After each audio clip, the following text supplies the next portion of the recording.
Okay, we're live. Hello, everyone. Welcome to the election night stream. Tonight is the night that Justin Trudeau will be learning about why not to call a snap election during a pandemic.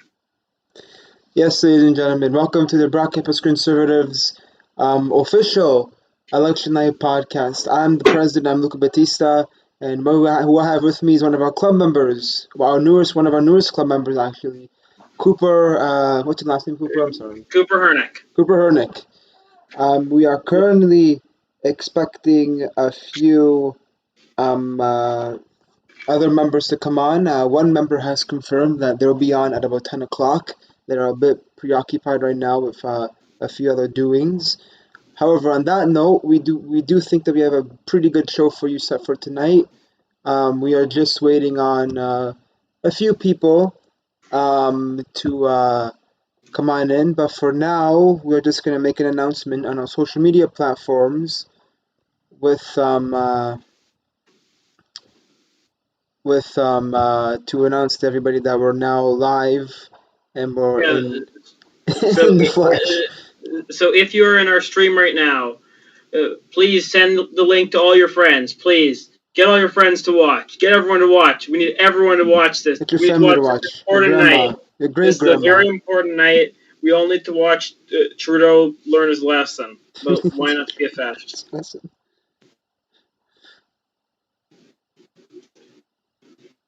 You like my engaging voice? You're wonderful. You're wonderful. Yeah, that's what happens when you do YouTube for 4 years. Maybe 4 years, huh? I had a channel before my current one. I have 200 subs. I think over that. Mm-hmm.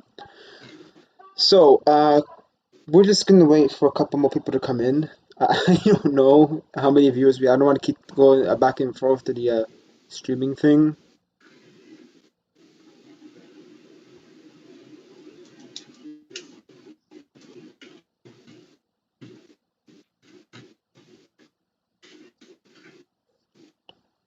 I think I'm gonna actually, because considering that nobody's here, let me try searching us up.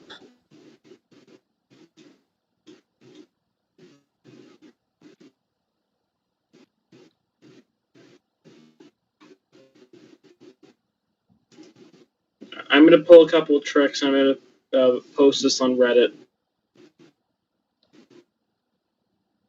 Because if you didn't know, Reddit is how you get views. I never knew that. Yeah. And by the way, you're currently on the Stream Health page. Just letting you know. Oh, thank you. Yeah, you might want to put it on like the page with your face. I got it. This is the most disorganized thing we've ever done. Okay. I'm trying to look right now where we are.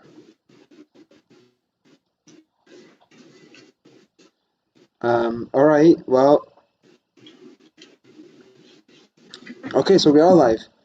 According to what I'm... Yeah, here we go, we're in.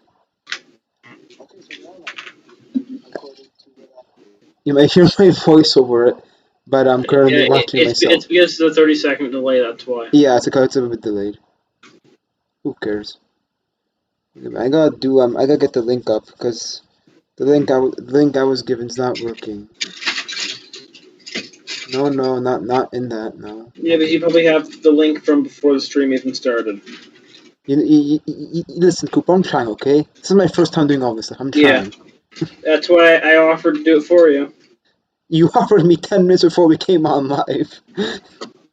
I know I should have offered it before, but I felt bad at being the new guy. Okay, don't worry about it. I didn't want to intrude on you. I know you take passion in being the leader of the club. Listen, the important thing is that nobody's watching this right now. That's the important thing. Yeah.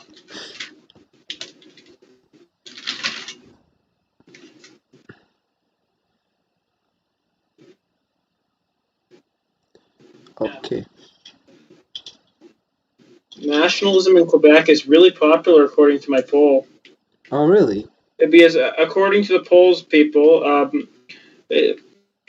we have about how many people do I have in here total?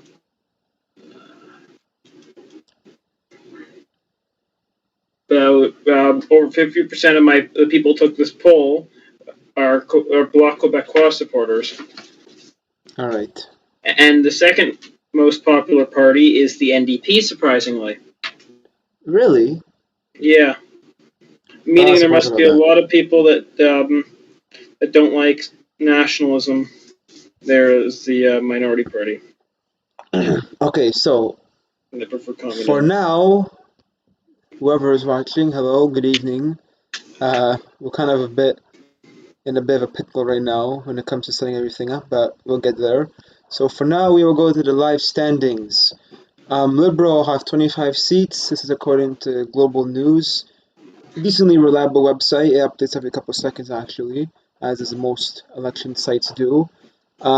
Liberals 25, Conservative 9, NDP 0, the Bloc Québécois 0, Green 0, and the PPC have 0. So let's look at the dissection of the vote. So, as you see, if you're watching this live with us, we have Newfoundland is pretty split right now.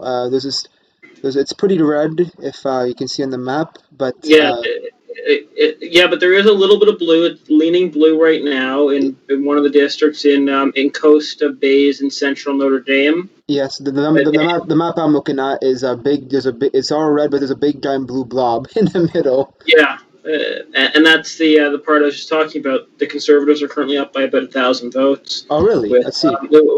with over half of the polls already reported. Okay, So, so close. so Newfoundland guys might go blue partially in one of the districts, which is very surprising because Newfoundland is normally a solid red province.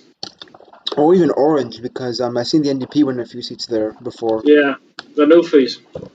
So let's see the current statistics right now for the one riding in Newfoundland that the Conservative, aka the party this live stream supports, is winning in. So we currently have Yeah, Clifford Small. He has 48.7% of the vote, 11,781 total votes. And Scott Sims is a little bit behind him, a couple percent behind him, and about a little over 1,000 behind. And it is not looking good for NDP in that riding, as you all can see. yeah, but obviously the NDP won't do well in Newfoundland. Yes. Really, Because, Newfoundland is basically a either liberal, conservative, mostly liberal. because in Newfoundland they mostly rely on the on getting money from the government because they don't have a very strong economy there. That's true. Okay, so let's look at St. John's, the main capital city of Newfoundland, and we can confirm on this live stream that the Liberals have taken St. John's. I think that's really obvious of a take by Seamus O'Regan, very Irish-sounding name. He got 53.4% of the vote. It wasn't even a competition if you're looking at it on your end, Cooper. He got a lot of the vote, actually. And Conservatives did not great, and well, PPC kind of a bit of a car accident happened there. But anyway,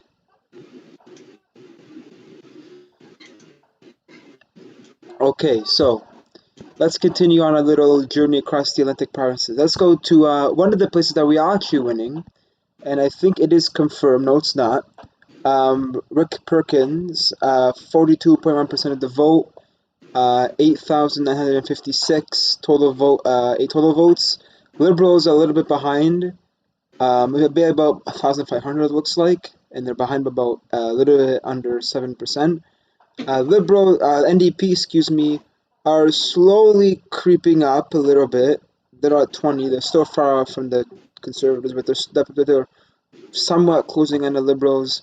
And there you go. Thomas Trappenberg is not doing great for the Greens. Anything you want to say, Cooper, about a little mini analysis for the last couple minutes? Um, yeah, I feel like that out east it's doing a lot better than we thought it would go, and I was expecting that out east in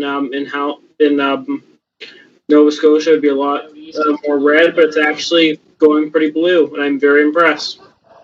So am I. Let's see. Actually, Before we came on here live, folks, I can't even say anymore. People, we got our first result coming in from Ontario. It's still very preliminary, as me and Cooper said before we came on Yeah. live for all of you. Here, you want me to go through it? Yeah, go ahead. Okay, so in Ontario, we have from Brampton East, which is normally an area that you would see going pretty orange for Mr. Singh. We have a Liberal lead by 6 votes, with only one out of the 201 polls in. Mr. Sindhu is up, and Mr. It's right up in your screen. Yeah, Uh, um, Mr. Naval uh, Bajaj, it uh, looks like his name is pronounced. yeah, so Liberal candidate has about 16 votes. The Conservative candidate has 10 votes, and the NDP candidate has 15. Sorry, 5 votes. That's reading percentage. And then we have 1 vote for the PPC. Oh, But it looks like we don't have a lot of votes in, only 32. yeah. Probably a very rural part of the district that we're looking at.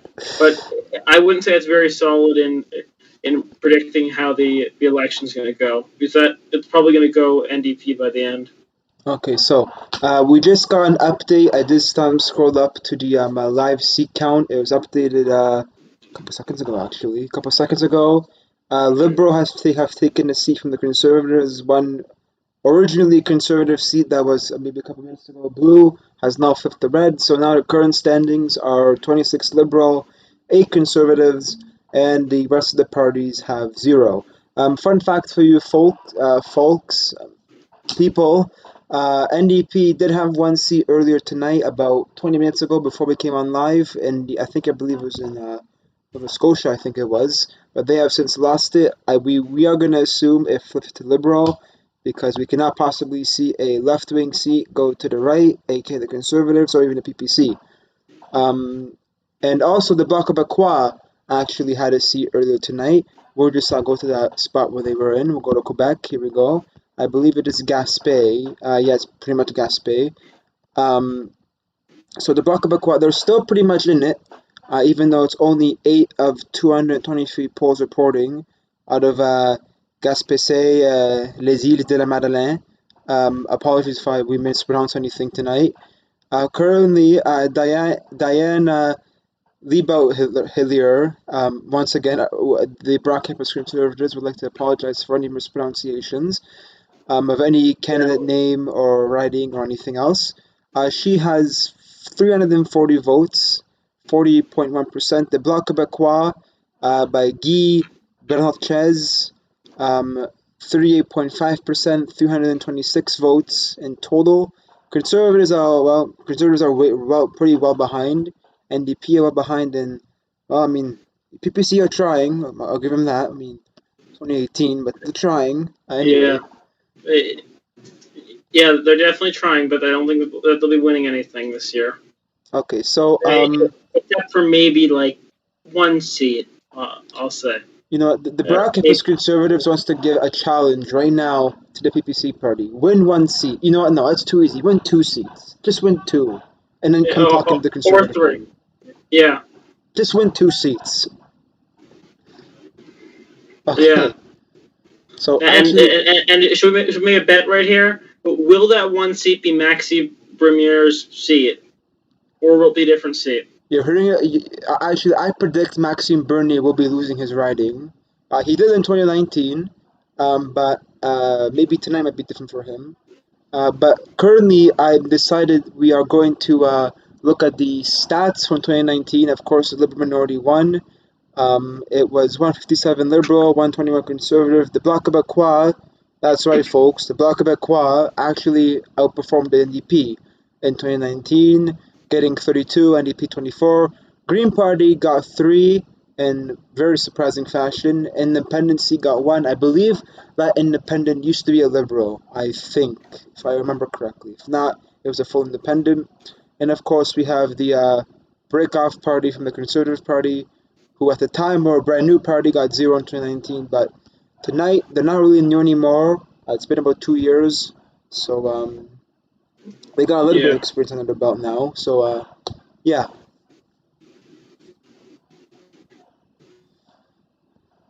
Okay, let's go back to a little fun map here. No reports out of the east yet, except for Brampton, as we described. And in case you want a Yeah. geography lesson, there's Brampton right there in the GTA. There you go. The polls in the Eastern time zone, or we're still in daylight savings time, so Eastern daylight savings time zone, will be coming in at 9:30. Actually, no, they close at 9:30. They close at 9:30. It is currently 9:21. We'll be closing about 9 minutes, and then we will expect the results to slowly start pouring in. When do you think, Cooper? When do you think?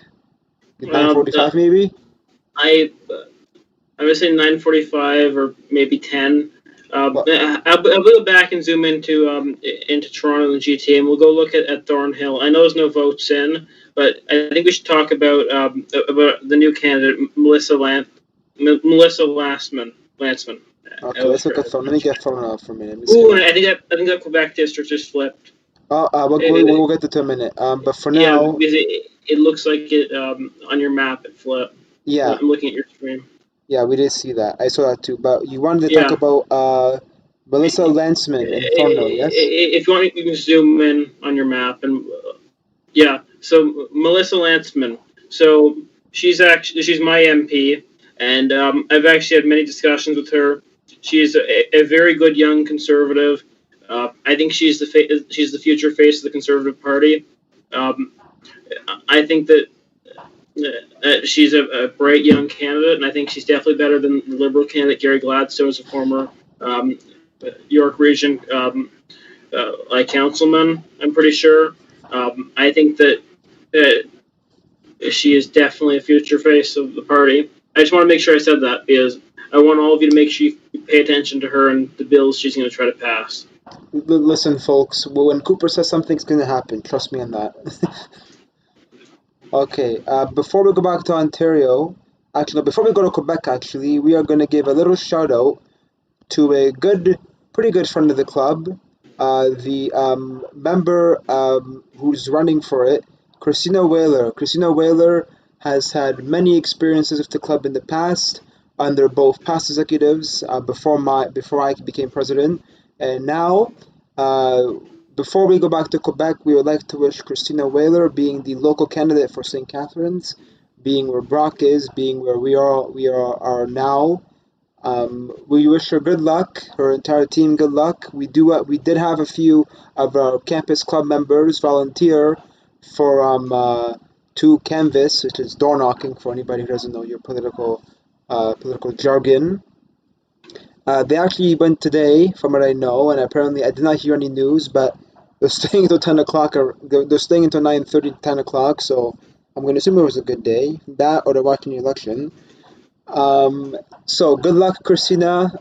We hope that you win the seat. We hope that you take out that incumbent little liberal over there, Chris Biddle, and we hope that you can Yeah, stay ahead of McLennan, Rhodes, and Hahn of the NDP, Green, and EPC.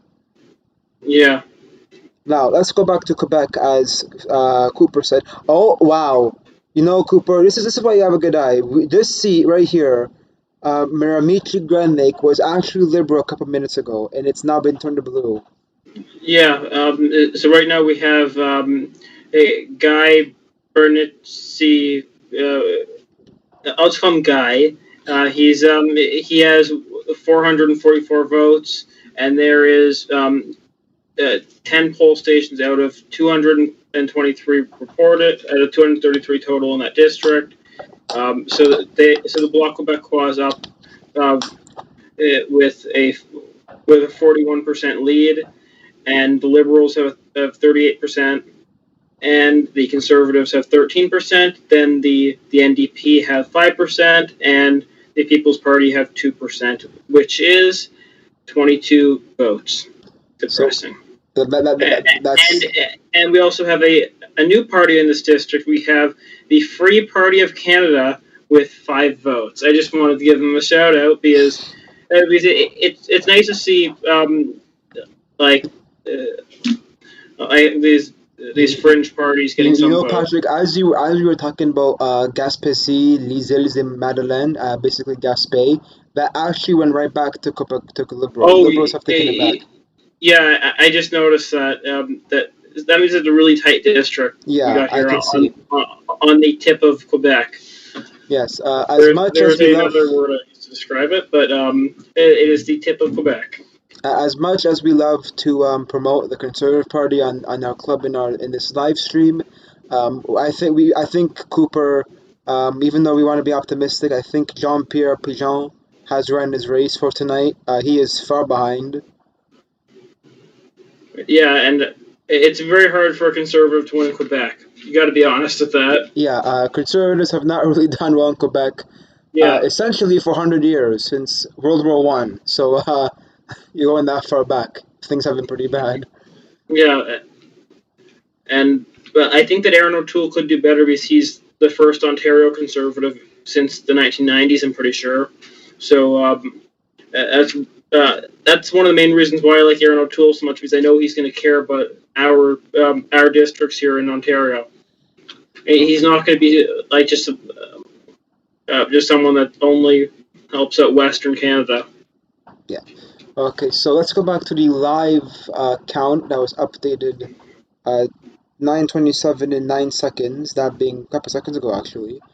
Um, we are currently 25 liberals, 9 conservative seats, and the rest of the parties have zero. The Bloc Québécois, as you see, are fighting pretty hard, I guess, in Gaspé and the Madeleine Islands, which I guess the Îles de la Madeleine, probably over here, this little tiny thing over here. But now we're gonna go back to Quebec, and we're gonna go to New Brunswick because I believe while we were in Ontario, giving Christina Oh yeah, they Whaler, went a lot more blue. yeah, while we were in Ontario promoting Christina Whaler, I think one of these seats turned blue, and excuse me, Yeah, and I think it was this one, Miramichi Grand Lake, with conservative Jake Stewart, sorry, excuse me. And there you go. The polls is updated. He's actually pulled further ahead of the Liberals. and yeah, I just looked at the total seats. Right now, the Conservatives have 9 seats. The Liberals have the 25, unfortunately. So they did just gain a seat. Yeah, that's incredible news. So, it looks like things have stayed relatively the same. They're still hanging on pretty tight in southern Nova Scotia. Let's see actually how they're doing. Well, yeah, it's still a pretty decent lead in South Shore St. Margaret's. Rick Perkins still ahead by a couple thousand votes. Still relatively safe for now. And now if we go to West Nova, well, and that's officially confirmed. Chris D'Entremont, with 50.7% of the vote, has been elected the official, what do you call it? The official The, winner the official MP of of the riding. Yes. the riding. He was actually the incumbent one too. Says he was incumbent, so he has. It looks like unless things change, which I don't think they will, because it looks like well over half, or maybe just over half of the polls are reporting. Chris Entremont will be returning to Ottawa when the next session of Parliament kicks off after the election's over. So congratulations, Mr. Entremont. You're probably not watching this, but we send you our great congratulations to you. Anyway, so. Let's go back to another spot in the Atlantic, another blue one at this point anyway. Cumberland, Colchester. If you want Cooper and anybody else who's watching, just follow along on your computer, or if you're watching a news Yeah, channel right now. We have Stephen Ellis, 45.1% of the vote, 10,333 to be exact. He is doing okay against the incumbent. He's just pulled ahead a little bit. He's against the incumbent Lenore Zahn, who has 7,846. And yeah, so pretty good. Just well over half the polls have reported now in Cumberland, Colchester, and we're doing really well. I'd actually like to come back here for a minute to this little big blue blob in Newfoundland. of Coast of Bays. Yeah, it has definitely got a lot more blue in that blob in Newfoundland because now they are up by almost 900 votes. That is amazing. That is Actually, amazing to see conservative support out east. That is a sign of good things to come. I will agree with you. Actually, to correct you, he is just slightly under 1,000 votes of a lead. He's about, Uh, I I didn't say it was 1,000. It was near 1,000. I said it was almost 900, well, according to CBC.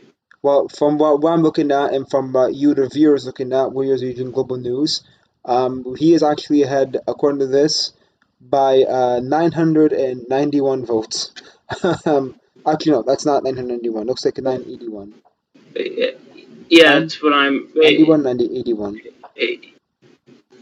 Yeah, that was the number I was reading. Yeah. And meanwhile, for Coast of Bay, Central Notre Dame, Jamie Rubio, the NDP, well, you tried, buddy. You tried. So it looks like in that district in New Brunswick that we were talking about that it flipped. It actually got a little bit tighter because it went from being blue to a little bit of a lighter shade of blue. Because now they're only up by 43% to 36%. It's Liberals. So it's a shorter lead now. I'm just looking at, but I it still could be a sign of good things to come. But hopefully Jake Stewart will hold on. Yes, and let's go look at this. Is this riding part of? Oh no, not you, actually. This riding, I believe, is part of Quebec. Yes. Yeah, it is. I think it is. You're talking about that little tip, like the little red one that was we were talking about that almost went block. No, it's the a bit south of it. It's called. Oh, actually, as I said that. Oh, and a lot of results. Wow. We are getting some very, very, very early results right now coming out of Quebec. So, actually, we have our first result coming in from the city of Montreal. Let's just zoom in here on Little Montreal, one of my favorite Oh, cities of Canada, by the way. And that is not because I'm a Habs fan. That is totally because I just love the city. you're a Habs fan. Oh, I think I may have to leave. Oh, Okay, and I think is that result from Quebec or is that from Ontario? It looks almost like Ontario. No, that's Quebec. okay. So here's Montreal. So we currently have okay. So it's only one poll reporting, and actually, I believe this person who's currently winning by 49 votes, even though it's one poll, it's 111 total votes counted. Pablo Rodriguez, he's actually, I believe, the current minister of multicultural affairs, I think, or something like that, along those lines. Oh, and we got another result coming from Montreal. So, all right, so Patricia Latanzio, 427 votes. The Bloc Québécois are not doing particularly well in Montreal, but that is to be expected because Montreal is a heavily populated urban area. So don't expect them to be winning too much in Montreal. Maybe I would say they might win like here this area Le Pont de Ile here Hochelaga, which fun fact for you actually. For those of you who do not know your Canadian history, Hochelaga, from what I believe, was the original name for the city of Montreal before it became Franco-sized, could you say, and they picked Montreal, which is based Yeah, off the Mont Royal, the mountain in the city that you can still go up to today. But before that, I believe it was Hochelaga. But anyway, and while you were talking about that, there was a lot of more results out west that just came in. We have a result from Peterborough in Toronto that just came in with the Liberals leading by a vote over the NDP. Um, from what I'm looking at, they're leading by one vote.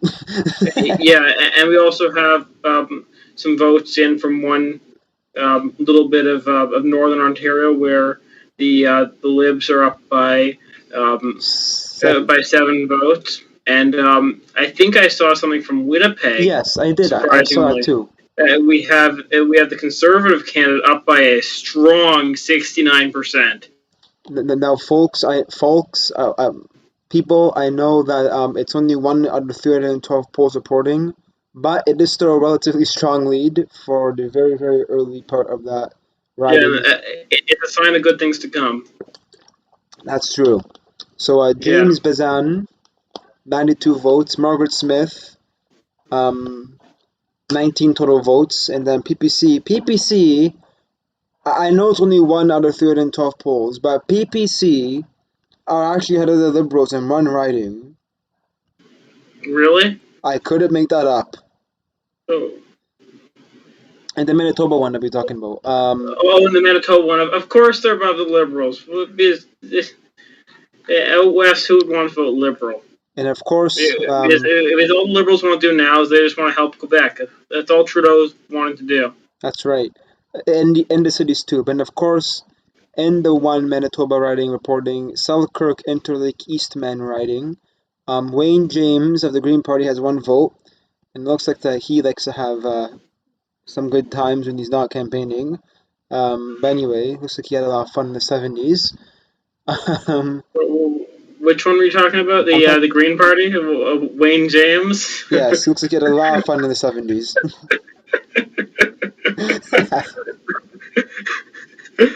I'm sorry, that's the funniest moment yet. It looks like he just loved blasting the Bee Gees. Yeah. Okay. That the Bee Gees are actually going to be a good theme song tonight for the Green Party and the PPC. The song "Sting Alive." We're going to be doing a lot tonight of that. Yeah. Okay. Oh, and look at this big giant orange blob coming in from Quebec. So, Abitibi, Bai, James, Nunavik, and Ayo. Once again, apologies for mispronunciation.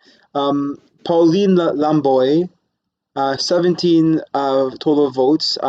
For Cooper, in case you lost, it's a big, giant. You really can't miss it. Blob Oh in shit, Quebec. that's a lot of orange. Yeah, That is a yeah. lot of orange. And actually, fun fact for you: the PPC. I know it's only 1 out of 210 polls reporting. Yeah, the PBC are in second place right now. Michael Coulter, I'm pronouncing that correctly, Clouder, is in second place, with the Liberals in third, Conservatives in fourth, unfortunately, and the Bloc Québécois surprisingly has 0 votes. And in that province, in that district, there is a marijuana party candidate running, surprisingly. Jimmy Levesque has 0 votes for the marijuana party. Mm-hmm.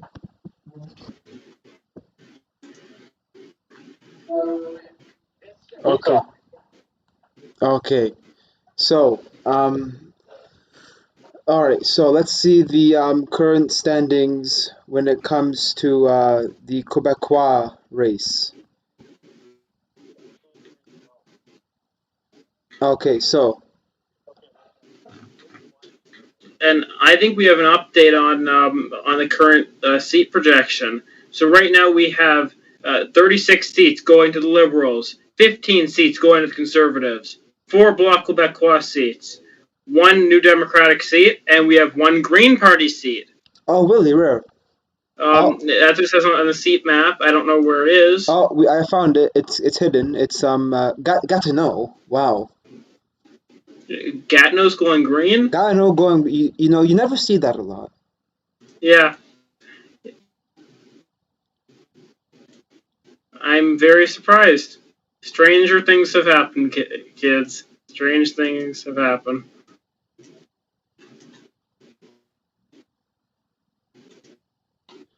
Okay. So, Yeah, so Richard Jeremiah, I think his name is, for the Green Party, is up by 68% with 54 votes.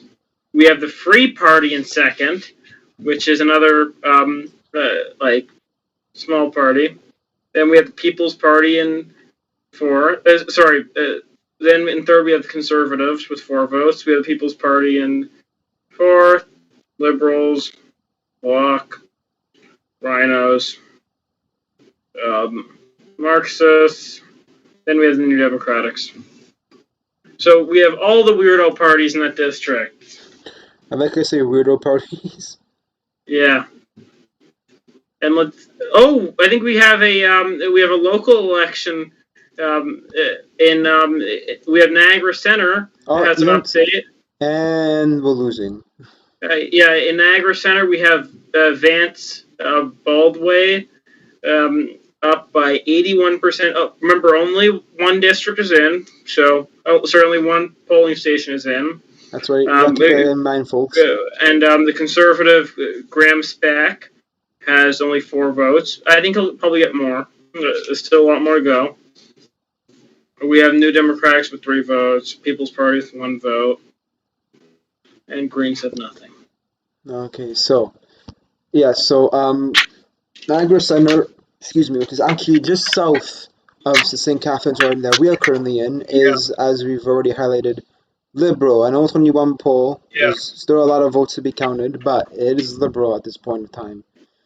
And also, St. Catharines has no polling stations in. I already looked. Okay, so but if you're talking about in the like the most recent like Congress, it was a Liberal district, but it will flip.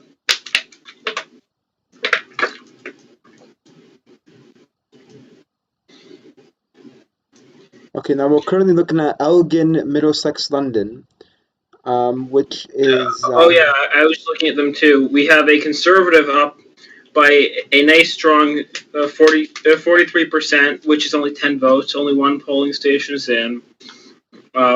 Libs are in second with 7 votes. New Democrats are in with 4 votes. People's Party have 1 vote. And the People's Party candidate looks like a real rebel. It looks like an Instagram selfie of Chelsea Hiller. Yes, she looks like that. She literally likes baseball. Yeah, I want to. I'm going to search up her name. I'm curious. Please do. She looks like she's like an Instagram model or something.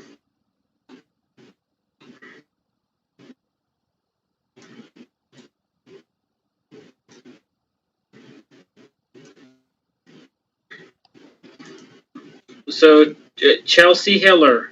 It looks like she has a family with a golden retriever.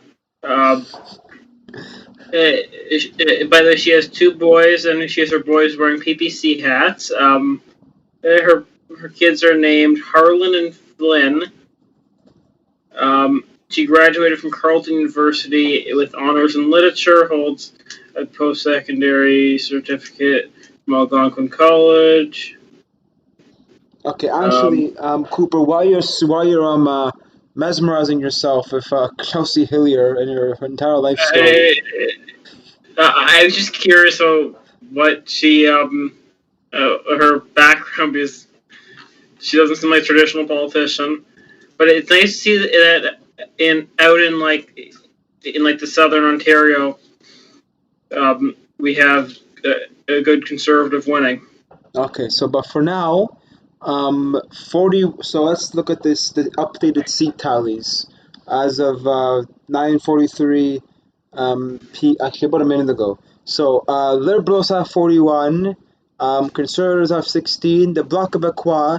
Oh, and I just updated. So 42 Liberal, 18 Conservative, 5 Bloc Québécois, 1 NDP, 1 Green, and the Rebel Party has 0. But anyway.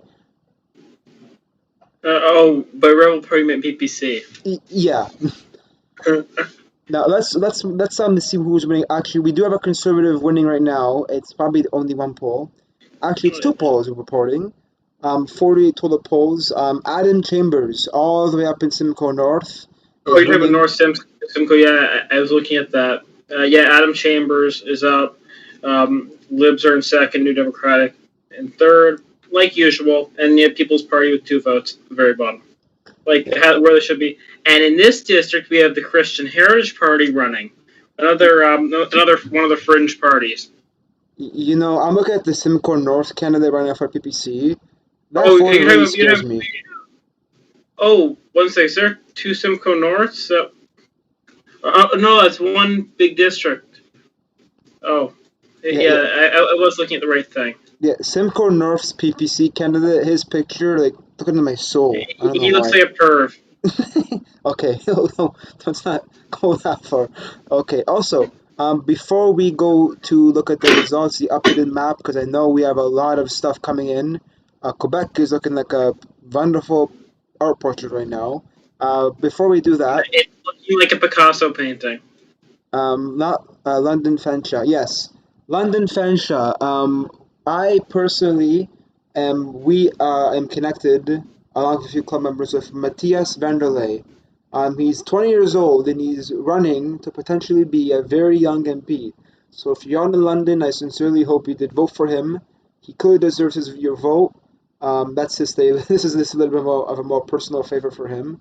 He probably will never see this, but yes, just in case that he is or somebody he knows. Anyway, let's go to Quebec now. And it is becoming very, very competitive now. We're Rainbow. getting all the Eastern results are coming in. As I we think said, that rainbow is the best word to use to describe it. yes, but as we said, Cooper, at 9:45 they start pouring in, and they're all pouring in now. It's Yeah. 9:46, so right on time. But of Uh, course, we're going to expect that there's only a couple polls reporting. For example, let's go to this guy. Let's go here actually to Gas Bay again. I know we've been following it for the last little bit. So yeah, so it is still pretty close. It's only 35 polls reporting. Um, Diane Le is up by a couple hundred seats. And once again, Jean Pierre Pigeon, we're part of the same party, but I think don't bother. I think it's over for him, unfortunately. Um, yeah, but meanwhile, let's look at the. Actually, I believe a result from Toronto came in. Yes, there you go. There's yeah, there's a one. bunch of results from Toronto. If you're talking about beaches, East Yes. York, Mr. Nathaniel Erkin Erkin Smith. I probably didn't pronounce the name correctly at all. It has 38 votes. Lisa Robinson, the Conservative, has 21 votes. The People's Party candidate's in second with 5 votes. We have the Green candidate with I find it 3. shocking that the NDP are near dead last. And in this district, we have a bunch of fringe parties. Because we have 1 vote going to the Marxist-Leninist Party. Oh, that's very promising. That's very a Marxist-Leninist party still around in Yeah. 2021. And don't forget, there's actually 2 commie parties. There's the Marxist-Leninist Party, and then you have the just straight-up hardcore commie party. And if you guys haven't searched up the commie party, I want you to search up their party and search up their party leader, Elizabeth Rowley. She is the scariest politician you will ever see. Now, are you meaning like scary, like in what she said and what she believes, or scary like the way she looks? That if you look at her Um, photo, it's like she's looking into your soul. I would say mix of both. Okay, Have you seen a photo of her yet? I don't want to scare any viewers. Uh, just take a quick look at her, and it'll be funny for the viewers to see your Okay, reaction. viewers, I'm fully aware that this is completely unprofessional of us, but I can't resist. Okay, just ignore my little screen over here. What's her name again? Elizabeth Rowley. Okay. You know what? She doesn't look that scary. Actually, you know what? A little bit. Yeah. I mean, look at this Uh, photo, folks. I mean, yeah. jeez. She's a real looker. She's a she looks like your typical old grandma, but under that in that brain, she's probably somewhat a distant relative to Stalin, but it's okay. Yeah, she probably loves Vlad Putin. You can't forget about him. Yeah. Okay, so I just lost our page, everybody. My apologies. We'll go back to global news. Sincere apologies for our little mini technical difficulty. There we go. We're coming back in now. Okay, so to update everybody after that very minor disturbance of looking at And a Grandma scary Stalin. politician. Grandma Stalin. I Yes, like so that one. Liberals 48, Conservatives 22, NDP have actually gained a few seats. They have 6, Bloc Québécois Last time we left off about 5 minutes ago, they had 6. They still have 6. The Green Party has 1, and I believe that's still Gatineau. Oh, and it just updated. For the new updated numbers: 49 Liberal, 24 Conservative, 7 NDP, Bloc Québécois 6, Green 1, and PPC. Well, they're trying, but they have 0. Now, to all our conservative, and we are seeing a bunch of results coming in, but before we get here, to all our conservative viewers, we are confident that all of this area right here. So I have it on camera for you. Um, Alberta, Saskatchewan, and Manitoba will give us a lot of blue seats. In case It will we probably fail go over almost here. fully blue, except for the First Nation reserves and like probably the inner cities. Yes. That's the only part that I expect to go probably NDP, Okay. but So the rest of it should probably be going solid blue. correct. So let's see. The city of Montreal. Toronto is not reporting anything. Oh, actually, one little guy reporting in Toronto. I believe that's Mississauga or Yeah, the Lakeshore. Yeah, Mississauga Lakeshore. One poll reporting Sven Spengeman, but he sounds very Scandinavian, has 56 total votes. Michael Rass is very, very behind. He's only behind by 5 votes, 51. and we have an update on the party leader, Aaron O'Toole's district in Durham. We have Aaron O'Toole with 38 votes and 47% of uh, of the votes. He's actually tied with Liberal candidate Jonathan Genier. Geniero. Jonathan Giancroce. Oh yeah, I forgot. You know how to pronounce the Italian Yeah, names, don't so you? Jonathan Yeah, Giancroce in Durham currently has 38 total votes. Aaron O'Toole, yeah. the incumbent in that riding, is tied, And our leader. and our supreme leader of the Conservative Party. Yeah, the supreme leader, and our savior from the wrath of Justin Trudeau. Yes, and as you see, we end this in Durham. Let's continue with Durham before we get out of here. Chris Cameron has 5 votes for NDP. He looks very happy to be running in that photo, as you can see. And Patricia Conlon for the PPC. Yeah, I think that NDP candidate must be really happy with socialism. He looks very, very happy to be running tonight. Uh, Very happy with his socialist leader, And the communist. PPC, Patricia Conlon, looks like she was in Cuba on vacation when she took that photo. But she has 0 votes. Yeah, Okay, yeah. so She must have been stuck in Cuba and then decided to vote for the least authoritarian of all the parties. okay, so we actually have it looks like our first poll coming in from another neighboring district of St. Catharines, this being Niagara West.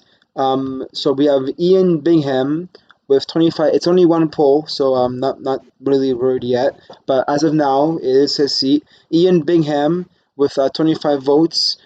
Dean Allison, the incumbent of Niagara West riding, has 16. The Greens are in third place with 4.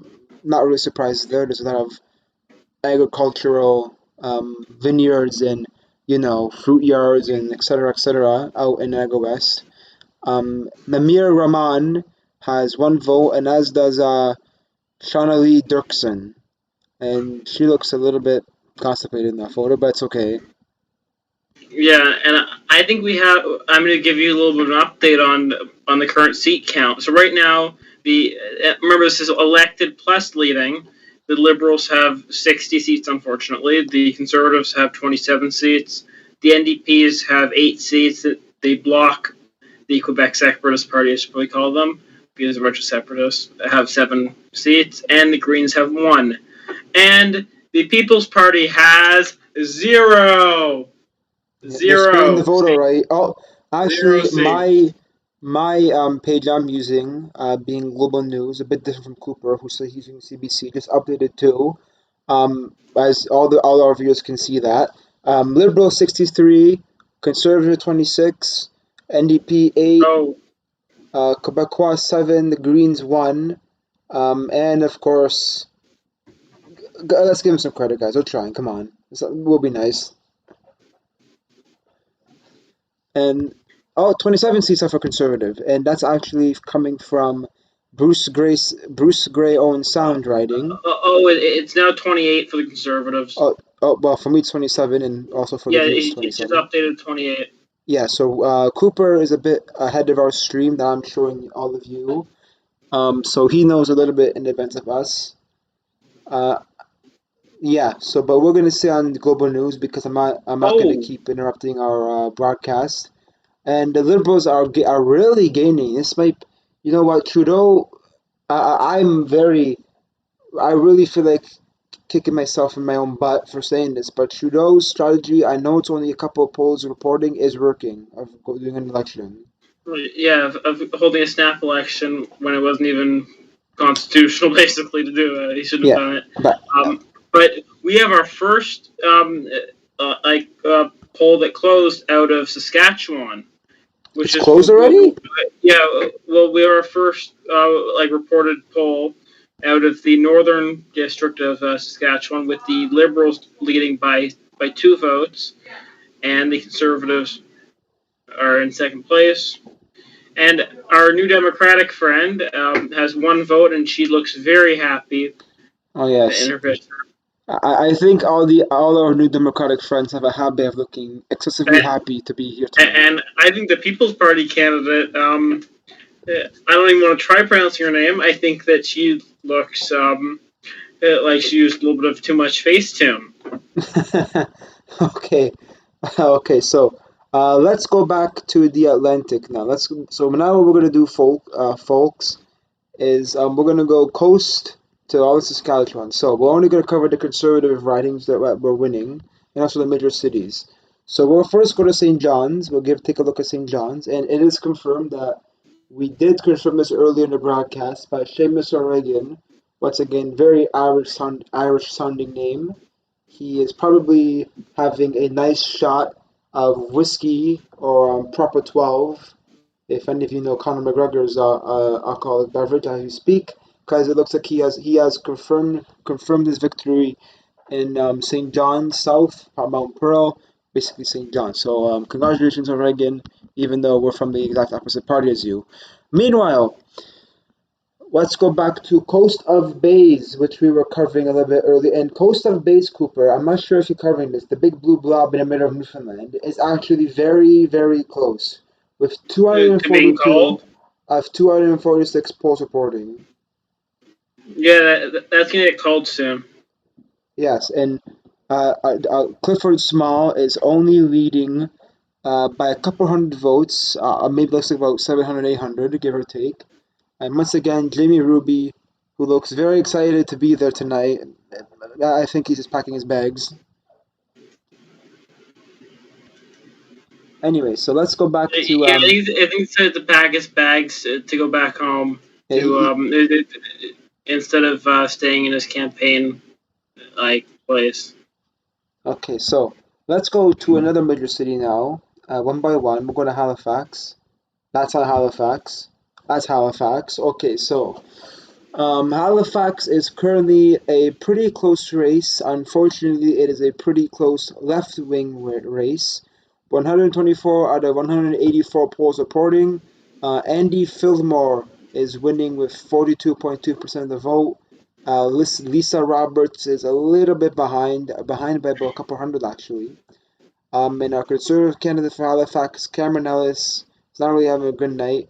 And Alex Hebert of PPC is also having a decent night for himself.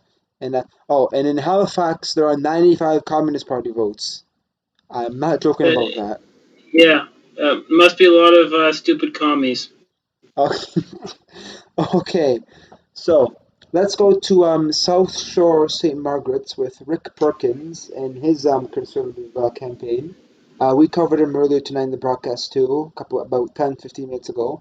240 out of 270 polls reporting for South Shore St. Margaret's in southern Nova Scotia. He has a pretty good lead right now, about 2,000 votes ahead of Bernadette Jordan, the incumbent MP for South Shore Margaret's. So pretty good lead, 2,000. We'll keep an eye on that. NDP's not having a good time there. And in West Nova, as we already congratulated Mr. Chris D'Entremont for winning, confirmed officially winning the riding. He has a very, very large vote, even with 185 polls supporting. So it looks like he has won. Congratulations again. Now let's go to Cumberland, Colchester. And I believe we are also covering this briefly, maybe about a little bit back ago. Stephen Ellis, or Stephen Ellis, is ahead by about, looks like a little bit, about 3,300 and I would say 30 or so votes. So 3,330 votes ahead of the incumbent Lenore Zahn, and he's doing pretty well right now for himself. So, can we just go take a look at Thornhill real quick? So this is my home district. So we have our first poll in Thornhill closed and reported. So Melissa Lantzman right now has 61 votes in, which is 67%. We have Gary Gladstone, the Liberal squish. Not a very good candidate. I don't like him very much. 27% of the vote, 25 voters. We have in third place the NDP or Ravi. I've seen a couple of guys with his sign in my area, but he only has 2 votes, 2% of the vote. Not a very strong candidate. And then we have the PPC candidate with 2 votes. So this guy, Sam Greenfield, I've seen this guy's been a very whiny on social media, but not getting invited to the into the Thornhill debate that they had recently before the election. He kept whining about that on social media. And then the Green Party candidate, Daniela Mikanovsky. with 1 vote, 1%. Okay, so I don't think she did a very good job campaigning because she had no signs in Thornhill really. So just to be critical of her, she didn't do a very good job, and I'm not very impressed with in Richmond Hill right now because I expected to see a very early lead from the Conservatives because I've seen a lot of good campaigning by a Conservative actually, candidate. hold that thought a minute, Cooper. Mississauga Lakeshore has flipped Conservative over the last couple minutes. It was originally Liberal with about 1 or 2 polls reporting, but now there's 5 reporting, and the Conservatives have taken the lead. Michael Ross, 261 to 221 over Sven Svensman. So that's a surprising, very early on lead by the Conservatives, and they, let's be honest, predominantly liberal area usually in the GTA. Yeah. And also, let's look at this Hamilton Mountain, my own riding where I'm from. Even though we're in St. Catharines currently, I am from Hamilton. I do live in Hamilton Mountain. Oh, you're from Hamilton. I didn't even know that. Yes. Lisa Hefner is ahead with 485 votes, 38.6% total. Al Miles is 350. Malcolm Allen is 274. Chelsea Taylor, who I actually did see a few signs up for her around Hamilton Mountain, has 118, and the Greens are, well, surviving with 26, and the Christian Heritage Party with 5. Fun fact for Wow, you. the Christian Heritage Party getting votes. That's very surprising. Yes, fun fact for you, everybody. Lisa Hefner, if you don't know, is actually a weather reporter for the local Niagara, Hamilton, Niagara, and Halton, and Norfolk, excuse me, TV station CHCH. The broadcast conservatives does not endorse CHCH, but she is the weather station. She is the weather girl, one of the weather reports regardless, so we think that's pretty worthy of mentioning. Anyway, moving on. And it's always good to mention the smaller little parties that don't have very much support. Yes. Because it's nice to see them getting a little bit of support. We know that they're not going to get any real votes. And actually, ladies and gentlemen, it looks like the first polls are coming in for St. Catharines, our current riding. Christina Whaler is, well, it's not a lot of votes. It's only 22, but she's winning. But she's up and she's beating the incumbent right now, which is very important. She has 12. Christina Whaler has 12. Chris Biddle has 7. Trisha McLennan, who looks very, very happy, has 2 votes. And Rebecca Hahn, who looks very, very a little bit constipated and miserable, has 1 vote for the PPC. And meanwhile, Yeah, she feels like constipated. I think she took a little bit too much, laxative probably. okay, meanwhile, in Niagara West, earlier, about 10, 20 minutes ago, we were reporting here. We're going to come back here again. 9 out of 992 polls reporting. Dean Allison has 500 total votes. He has taken the lead again. He's the incumbent MP over Ian Bigham with 335. So it is about just over about 160, 170 vote lead. But regardless, it is a long night, but he is still in the lead, so that's great news. He's the incumbent, of course. And meanwhile, in another neighboring district of St. Catharines, Tony Baldinelli, who is the incumbent MP for Niagara Falls, a very popular tourist destination, as everybody knows, he has 77 votes. He is leading by about 13, it looks like, over Andrea Kaiser. It's a very German name, and she looks very, very German as well, with 64 votes. And Brian Barker, who looks a bit surprised in his photo, has 21 votes. And PPC Peter Taras has 16. And meanwhile, for the final neighboring district of St. Catharines, Niagara Center, where Welland and I believe Paul Colborne will be in, Vance Badaway, who is the incumbent MP right now before the election, has 290 votes. Graham Speck has 114. NDP 101 and PPC 27, Green 17. And as we see, as of now, folks, we're looking at Southern Ontario currently, and it looks very red right now in places that usually aren't red. For example, if we look up here, and this looks like Goderich, no, Perth Wellington, excuse me. You have Perth Wellington, you have Dufferin Caledon, you have Simcoe Grey. Over here, you have Peterborough Kawartha, and Simcoe North, which actually was blue earlier, but has since flipped, it looks like. And do you think it's time that we should do a little check on the seats? Yeah. Seat count. So right now, according to the CBC poll that I'm looking at, we have 93 seats for the Liberals. We have 46 seats in for the Conservatives, 18 seats for the Bloc, unfortunately, and we have 15 seats for the NDPs, and we have 1 Green seat. But still no People's Party seat, not living up to the bet. Come on, Mad Max, live up to your bet that we made with you. And on my stream that everybody can see currently. Oh, and it just updated big time. Trudeau's at 99. On the global news stream, it just updated again. Liberals have 97, Conservatives 48, Bloc Québécois 18, the NDP have 15. That's why, folks, once again, the Bloc Québécois, as of now, outperforming the NDP like in 2019. Contact me, what he has to say about that now. Anyway, so, and the Green Party have 1, and Mad Max, I'm gonna cause a revolution, has 0. Yeah, it's very unfortunate for Mad Max, but I feel so bad from leftist tears.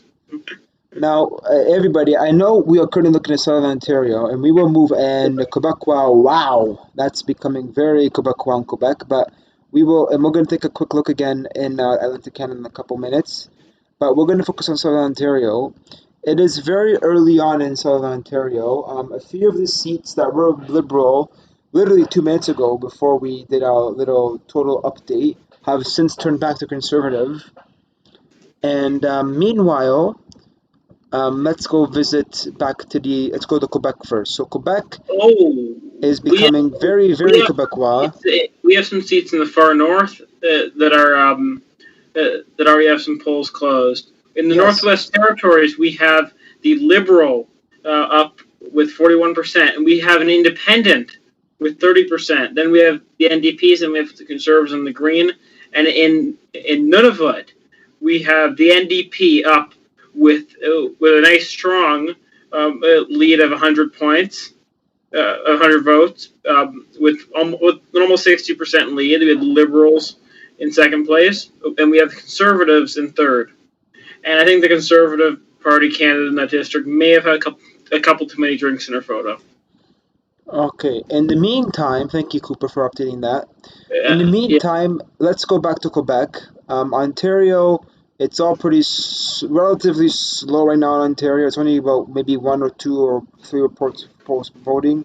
But before we go back to Quebec again, we'll go to the GTA. It is majority blue. There are actually a few majority red, excuse me. There's actually a few blue seats scattered in there, but we'll look at them later once they get a little bit more votes. and just to let you know, right now we do have a couple seats in from Alberta already. Oh, really? Let's look at Yeah, Alberta. there's a couple of seats in the inner city of Calgary that there's 2 Conservative and there's 1 Liberal seat there. Yes, we currently have in Calgary Confederation Len Weber with 37 total votes, and Murray Sigler with 13, and Gulshan actor of the NDP with 11, and Edward Gow, who looks very bored in this photo, has 3 for the PPC. Green Party has 2, and I don't know Party has 0 for Kevin Hunter. Meanwhile, in Calgary Forest Lawn, Jasraj Singh Halan has 300 total votes. He is the incumbent MP in Calgary Forest Lawn, as is Mr. Len Weber in Calgary Confederation.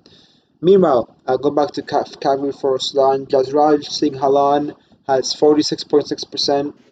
Jordan Stein has 30.7%.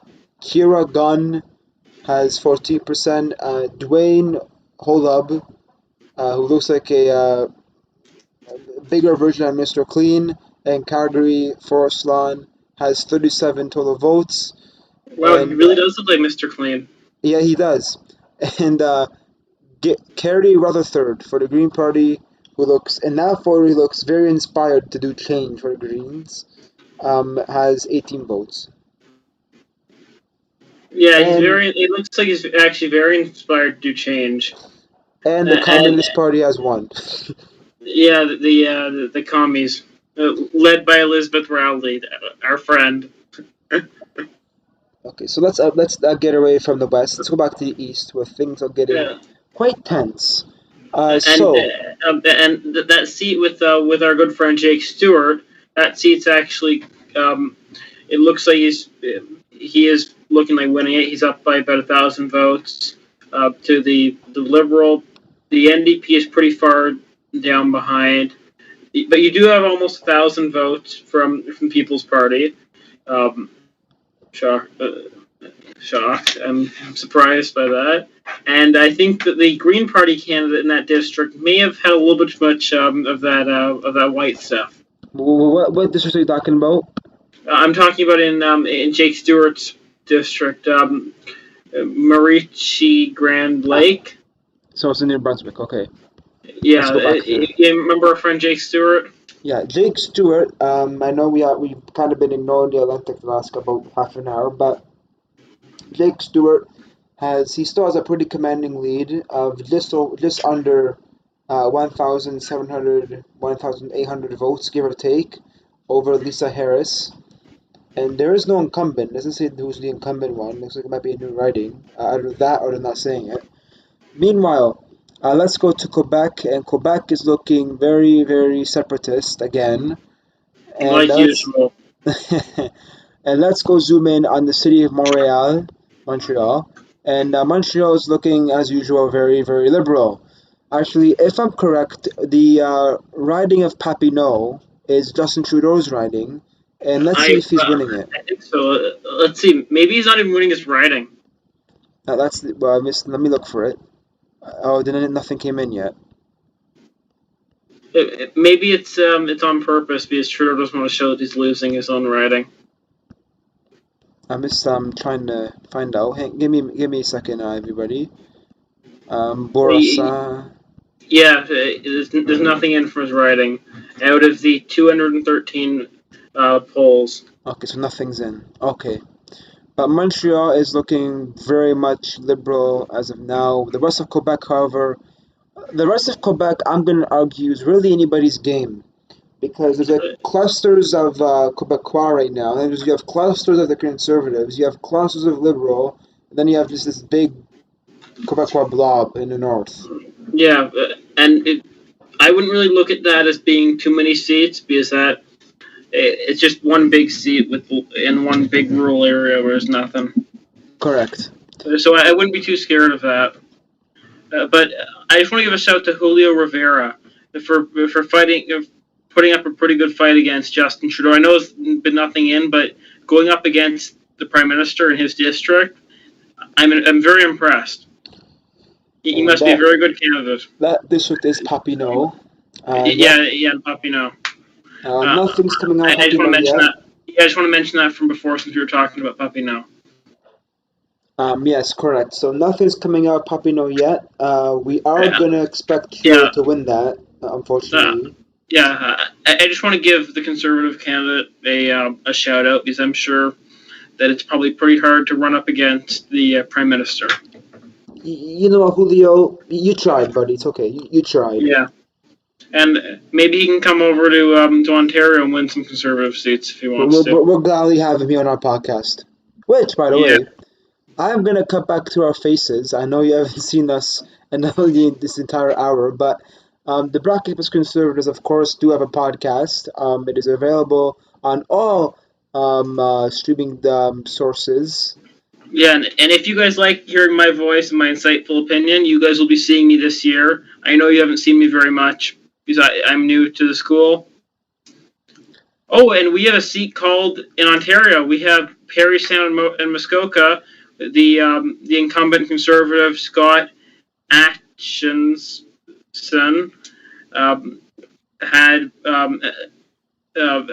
34% of the vote and about 250,000, 2,500 voters. To the Liberals, 23%. And second place, you have the NDP with 20%, People's Party with 8%, and I think that James Toll, who is the People's Party candidate, he looks like the reincarnation of the Lord or something. He's what riding is this? That is Parry Sound and Muskoka. Okay, before we go there, once again, before we take our faces off of this live stream, please go feel free to listen to any of our episodes of our podcast. Once again, Apple Podcast, Spotify, Anchor FM. Basically, most of the other ones too have our podcast available. So please go watch it. You can, if you want, you can get off this if you're too bored of hearing us. Why would they be bored of listening to us? I think we're better than the mainstream media. You know what? I would argue that. But yeah. So because we're at least more factual than CBC is on air. Yeah, so we're also more funny too. Because they're funded by Trudeau. Yes. So in that case, thanks, Cooper. Please go visit our podcast pages anywhere. New content, a new episode is in the works. We're working on it. It'll be coming out soon. Other than that, let's go back to our the map. Okay, so before we go do this section again. Oh my gosh! So everybody, we're just gonna go look at the current seat standings overall. So according to Global News, as of 10:19, which is the current time now. Yeah, is that why you're scared? You're seeing the Yes, that's why I said, oh my gosh. You see that big Liberal block. Yeah, so the big Liberal blob and is currently growing. Liberals have 128, Conservatives 61, the Bloc Québécois 25, NDP 17. Actually, I just updated. Liberal 128, Conservative 62, Bloc Québécois 25. Oh, that's NDP good news. NDP 17 and Green Party 1. That's why everybody, the Bloc Québécois, like 2019, are still out of the NDP. And we have our first numbers out of BC. Really? From far out west, we have one seat out of Vancouver Island, with the NDP leading over the Green Party. Those are the top two. Very surprising. And then in third, with one voter, you have the Conservatives. No votes from Liberals, People's Party, and the Marxist-Leninist Party. Okay, so let's go back to Um, the east because it's things are really changing. So everybody, as yeah, you see, let's go to our area, southern Ontario. Things that were red a couple minutes ago are now going back to blue as expected. Let's go to we're going to look at our area and then we'll go on a little tour of Eastern Canada again. Let's go to St. Catharines. We haven't really looked at it for the last little while, even though there is only 5 polls reporting, but Christina Whaler is still impressively winning ahead of Chris Biddle, the incumbent. 163 total votes over Biddle. Sorry, 163 for Christina, and Chris Biddle has 81. Trisha McGlennon has 32. People's Party has 6, and the Greens have 4. So Christina Whaler is doing quite well in St. Catharines, ahead by 82 votes, and we hope that it keeps going. Meanwhile, in Niagara West, Dean Alliston, now 13 polls reporting, is a couple hundred votes, 300 votes ahead of Ian Bingham, so that's pretty good news. And let's go to Niagara Center, where Tony Baldinelli, who was leading about 5-10 minutes ago, with 15 polls reporting now, he is losing ahead of Andrea Kaiser. Andrea Kaiser of the Liberal Party has 427. Tony Baldinelli has 333. Brian Barker, 145. And Peter Taras of the PPC, 62. Melanie Holm of the Greens has 21. And we'll go to Niagara Center as a last little Niagara regional update. Um, 19 polls out of 222 reporting for Niagara Center. Vance Bandaway, 427 total votes. Graham Speck with 163. Melissa McLaughlin with 129. Michael Kimmins with 33 for the People's Party. And Curtis McCartney with 20 votes. So, once again, everybody, so things are changing rapidly as we speak. Um, I'm going to yeah, assume that Baldinelli will get Niagara Center back. And yeah, yeah. Things are definitely changing rapidly. so for Yeah, example, folks, a couple seconds ago, actually about 15 minutes ago, we were looking at the GTA. I remember this. A few of the seats in the GTA were blue, but now most of them are turned back red, except for Thornhill. yeah, Thornhill, yeah. Except for my district of Thornhill. yes, As I correct, said, Melissa Lanceman is a very good, strong conservative. correct. And remember, I said the future face of the Conservative Party. She is winning over my community, the conservative Jewish community in Thornhill. We are the largest concentration of Jewish people in Canada, and she is winning all of them over because of her amazing Okay. campaigning. Meanwhile, let's go to Durham.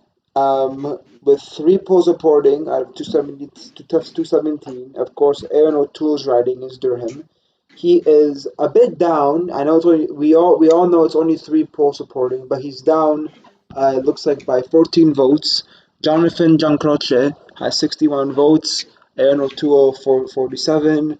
Chris Cameron looks very happy for 6 votes right now, and Patricia Conlon is really doing a con job with 0 votes. And Yeah, these other lesser relevant parties have 0 as well. yeah. So I don't think we should worry that much about O'Toole being down right now. yeah, I'm almost certain to catch up. Yeah. So as you see, So if you everybody, guys are in the audience and if you're worried, don't worry, don't because worry, Aaron O'Toole will be getting back. you'll probably be fine. You'll probably be fine. Don't worry. But as you see, the usual electoral result is playing on Ontario. That being, most of the relatively rural areas or relatively not suburban, but borderline suburban rural, are going blue as expected. And meanwhile, as expected, the inner cities and the cities like say Hamilton and of course Toronto is like a sea of red. As expected, London Yeah, is also red and orange, and Windsor is also really orange. But meanwhile, let's go back to Quebec. We haven't really looked at Quebec in a little bit. Montreal is really left wing, as you see. Um, let's see if there's anything coming out of Mr. Trudeau's writing. Nope, nothing out of Trudeau's Yeah, yet. nothing I was writing. It must be him just covering it up. Yeah, but probably Yeah, is. he's probably just pretending to have it closed so he can rig it or something. I'm not Uh, trying to call voter fraud or anything. I'm just trying to say it's prime minister. He does have a lot of power. I mean, he has won it not once, not and I think twice before, if not 3 times. So Yeah, he is probably the most scandalous prime minister in the history of the country. okay, Cooper, this is a live stream. We're not doing that debate right now. Yeah, I'm just saying he has had a lot of scandals. And meanwhile, let's go back to the Atlantic. Actually, no, I'm not going back to the Atlantic. Let's go to Yeah, Quebec. I would go over to Winnipeg and go look at what was just called, because the Conservatives have just beat the runner-up, Margaret Smith, James Benson. He has beat Margaret Smith Which one? by in Shellkirk, Inner Lake, Eastman, which is in Manitoba. It's like basically in the middle of the province. I'm trying to look for it. Is this it? Okay, yes, I do see it. Selkirk in Lake Eastman. It's the one that our friend Wayne is in. Wayne. Yeah, remember our Oh! friend Wayne James? Wayne James! Disco Inferno! Burn, baby, burn! I'm dying here of laughter. Relive the glory days! Richard Nixon! Yeah. Rocky 2! What's that called? Oh, Donnie Brasco! That's the 70s. Oh, it's based in the I 70s. just realized that Patrick is in the audience. I see I see him in the chat. Pardon? Like Patrick, I see him chatting in the live stream. He's asking For us. reference, for everybody who doesn't know, Patrick is one of our club members. He was supposed to be originally on the stream tonight, but he has contacted us a couple hours ago saying that he couldn't And make it. he wrote in here, can I join the live stream? Yes. Uh, Microsoft Teams. yeah, go to the Microsoft Teams team thing on there. Okay, meanwhile, while we're waiting for him, let's go back to, what do you think we should go, Cooper? Oh shit! What was that notification we just got? I just saw something that said projecting liberal government. What? CNN projects liberal government. It's not CNN, CBC. It just popped up on my screen. Projects liberal government. I'll show you guys what I'm seeing. Actually, I will go myself. Let me go myself. Hang on.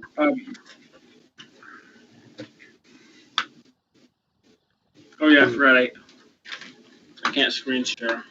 I'm trying to Okay, here we go.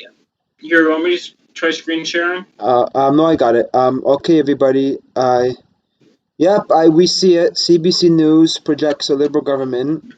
Let's be honest. It's a CBC, guys. Come on. Yeah, fake news. It's a CBC. But I kind of like global news a bit better. For what actually CBC's pretty Hey, good. gentlemen. Actually, let's say CBC for now. Switch it around. So it looks like CBC's format is the ones in a more solid color. For example, the solid blue are the ones that are confirmed and called. They're done. And everybody else in the lighter shades or like the shades that are a bit blocked off is still in the race. So we'll keep the CBC one just to make so if something's called, we know it will be called probably. But we'll go back to our usual one, being global news, and to update everybody on the situation. Liberals 138, conservative 89, according to global news. Liberals 138, conservative 89, Bloc Québécois 28, NDP 19.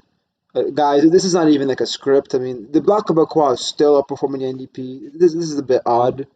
I mean, Jagmeet Singh really has to, get his party to wake up. Actually, update. Sorry, update. from Global News at 10:30 AK right now.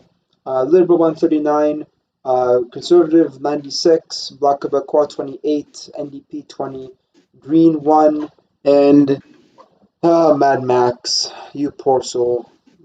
Yeah, couldn't even win one seat. Couldn't he? Isn't this running in Ontario? No, it's in Quebec. Okay. What's it It's called again? Beauce, Quebec. Beauce, Quebec. Oh, here we go. Ladies and gentlemen, Maxime Bernier, in his own riding, he is second place in his own riding, with 18 polls reporting.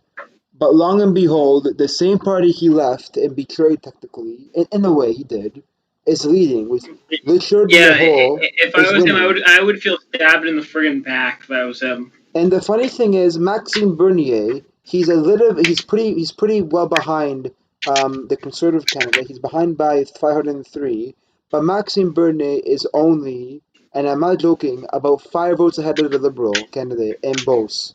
Yeah, that's ridiculous. That a party leader is losing by a lot.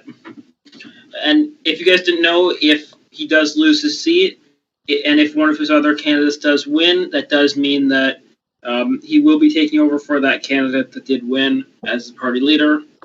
Just make sure we are stating that. I never even knew that myself.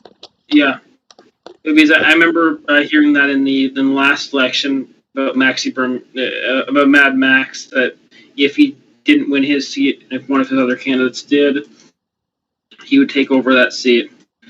It's always the party leader that gets in first. And right now, back in my home district of Thornhill, Melissa is still leading with 52% of the vote. Gary Gladstone, Liberal, has 36%. The NDP have 5%, and the People's Party have 5%, and the Green Party has 2%. So, as I said, strong Conservative in my district. Just an update I'm getting here from CTV News. CTV has declared that the Liberals have won, so they are confident that the Liberals have clinched a victory. Oh, and I'm sorry, everybody. Ladies and gentlemen, please meet Patrick, our other club member tonight. Let's show his face quickly before we go back to the map. There he is, on the right of your screen. Hey, everyone. Yeah, I'm Patrick. Yeah. Had some things to go in, but I prioritized this, and I made sure I came in, so good to be here. Wonderful. And I just want to say Patrick is a very good Conservative. He's very good and loyal to the party. He's always defending the Conservative candidate in our club group chat over the PPC. He's great Conservative. And I just want to give all of you a little update on Toronto Centre, where the Green Party leader, Mrs. Paul, is currently running. She currently only has 10% of the vote, which is 90 votes in that district. Listen, I know it's only 2 polls reporting, but that's embarrassing. She's in 4th place. Yeah, and she's the party leader. And ahead of her in first place, we have the Liberals, who is the incumbent, Marcy Len, with 51%. It's Marcy Ian, that's an I. It's an I? Enemy Paul of the Green Party, she even did admit herself that Toronto Centre, and really any district in Toronto, is as hard as it gets to win a seat. It is usually heavily Liberal, for very obvious, stupid reasons, but it is usually heavily Liberal. Which means she'll be taking over one of her fellow party members' seats, probably in Vancouver. Yes. Meanwhile, let's go back and have a little regulatory check of the Niagara region. Starting off with St. Catharines, Christina Whaler still ahead with 41.3% of the vote, 353 in total. She's only ahead by 5 votes. That is a bit of a concerning margin. 5 votes ahead of Chris Biddle. Meanwhile, the NDP, PPC, and Greens are struggling a little bit in St. Catharines. One sec. Niagara West was called. Really? Yeah. Dean Allison won with 49% of the vote.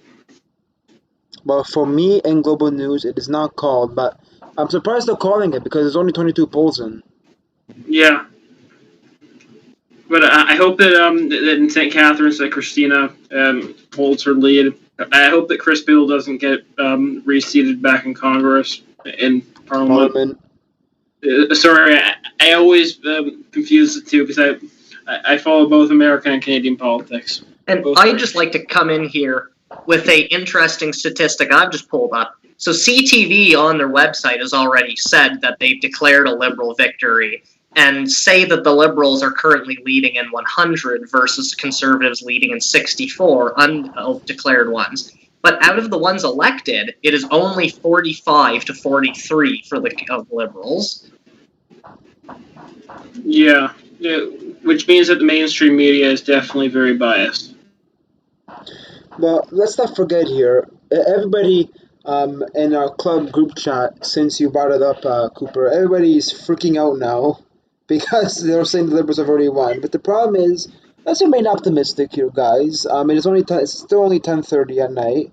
Most of the Western vote hasn't been counted yet.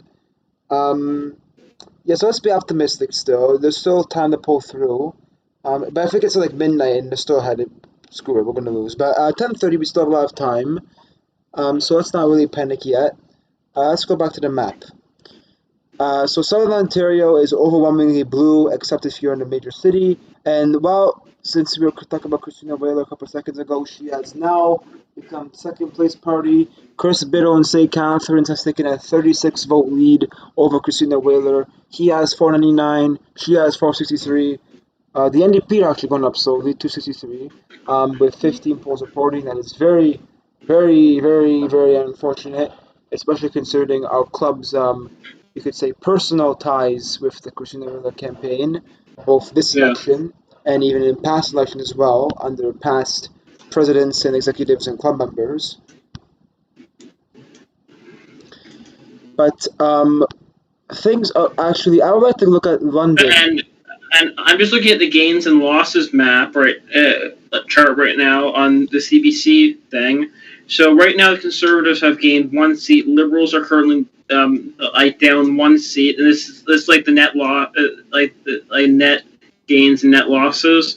The Bloc Québécois have lost 5 seats right now, and the New Democratic Party, the NDP, they have gained 5 seats. So that means communism, socialism, whatever you want to call it, is doing well right now. And everybody, and Folks, People's Party, both on CBC and Global News, is still down by 0.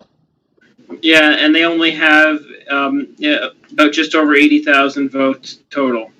And both CBC and Global News, as you see, everybody, the Bloc Québécois are still ahead of the New Democratic Party, like they were in 2019, which shows that Jagmeet Singh, despite the poll numbers he got in the opinion polls for the last 4 or 5 weeks, is a little bit fraudulent, a little bit.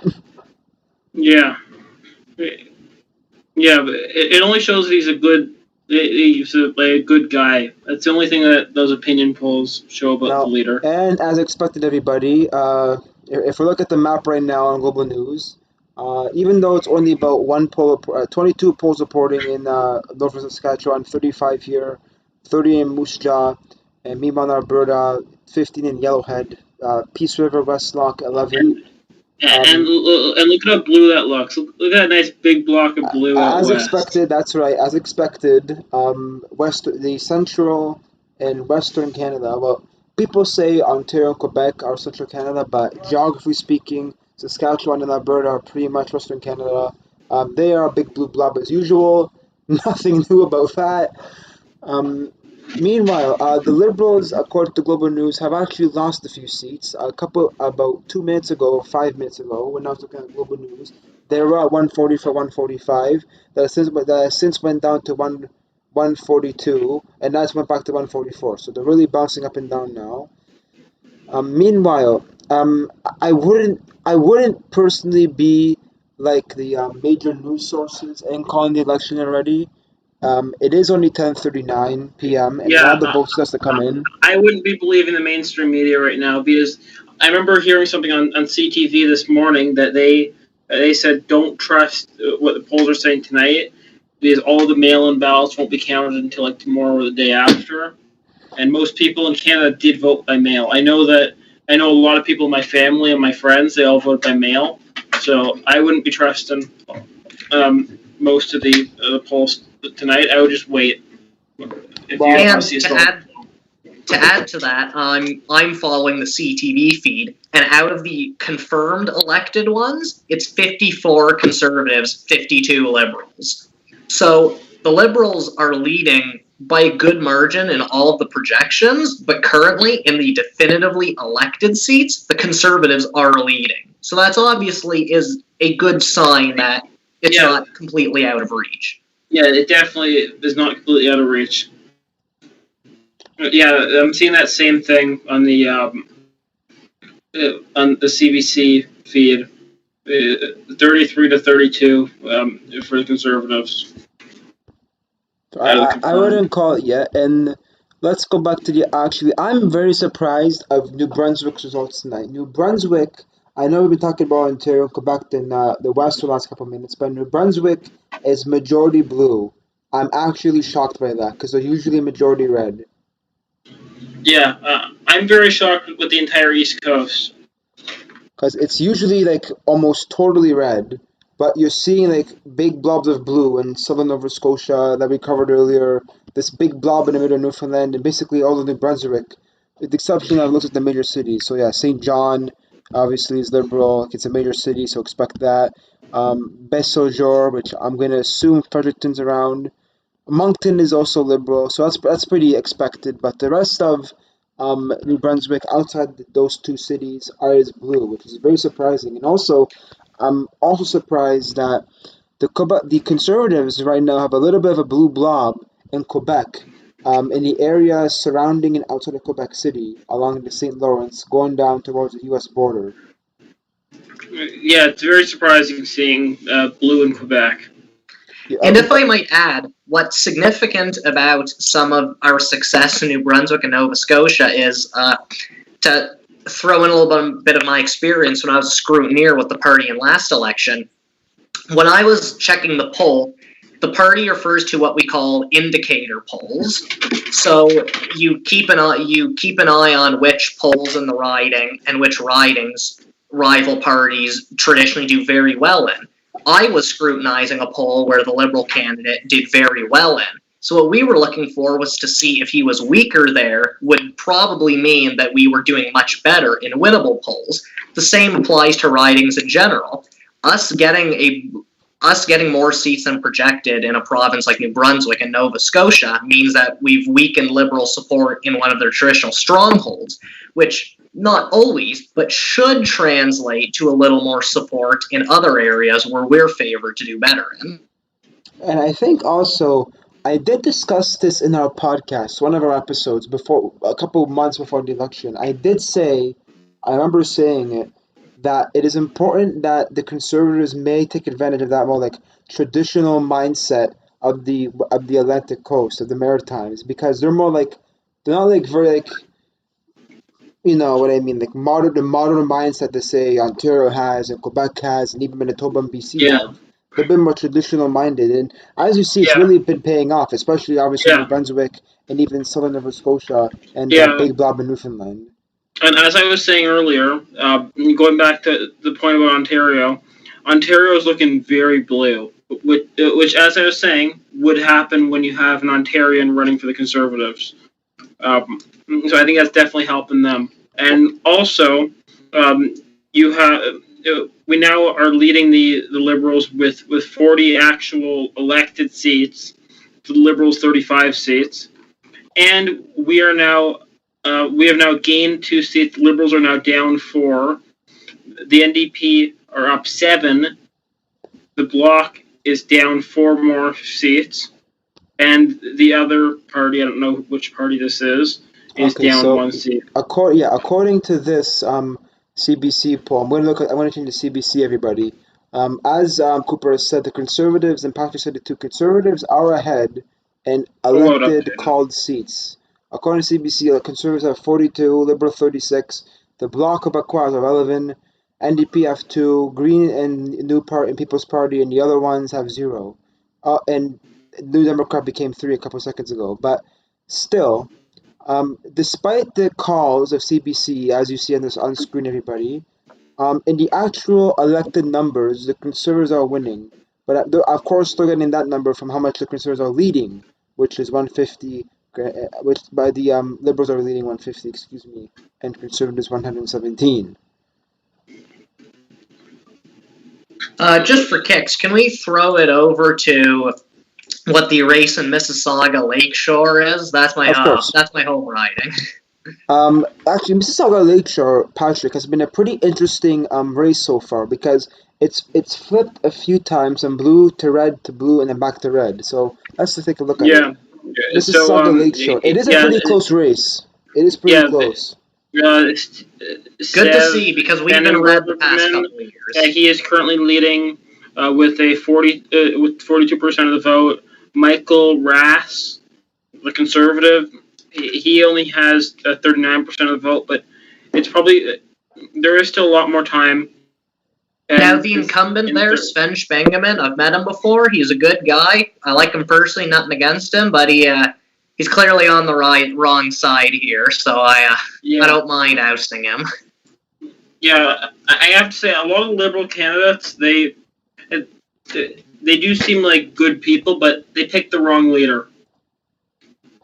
Because Trudeau is a terrible leader, and if I was a prosecutor, I'd put him in jail once he's out of office. Okay. We'll say that for a podcast episode or a pub night, Cooper. Yeah. Let's go to Thornhill, and I believe Thornhill, you said, Cooper, is your home riding. Melissa Lansman is still winning there. She is, and there is 40 polls that have reported. She is winning with over 2,000 votes. Gary Gladstone, he's starting to gain a little bit of ground. There's only a 5% difference between them.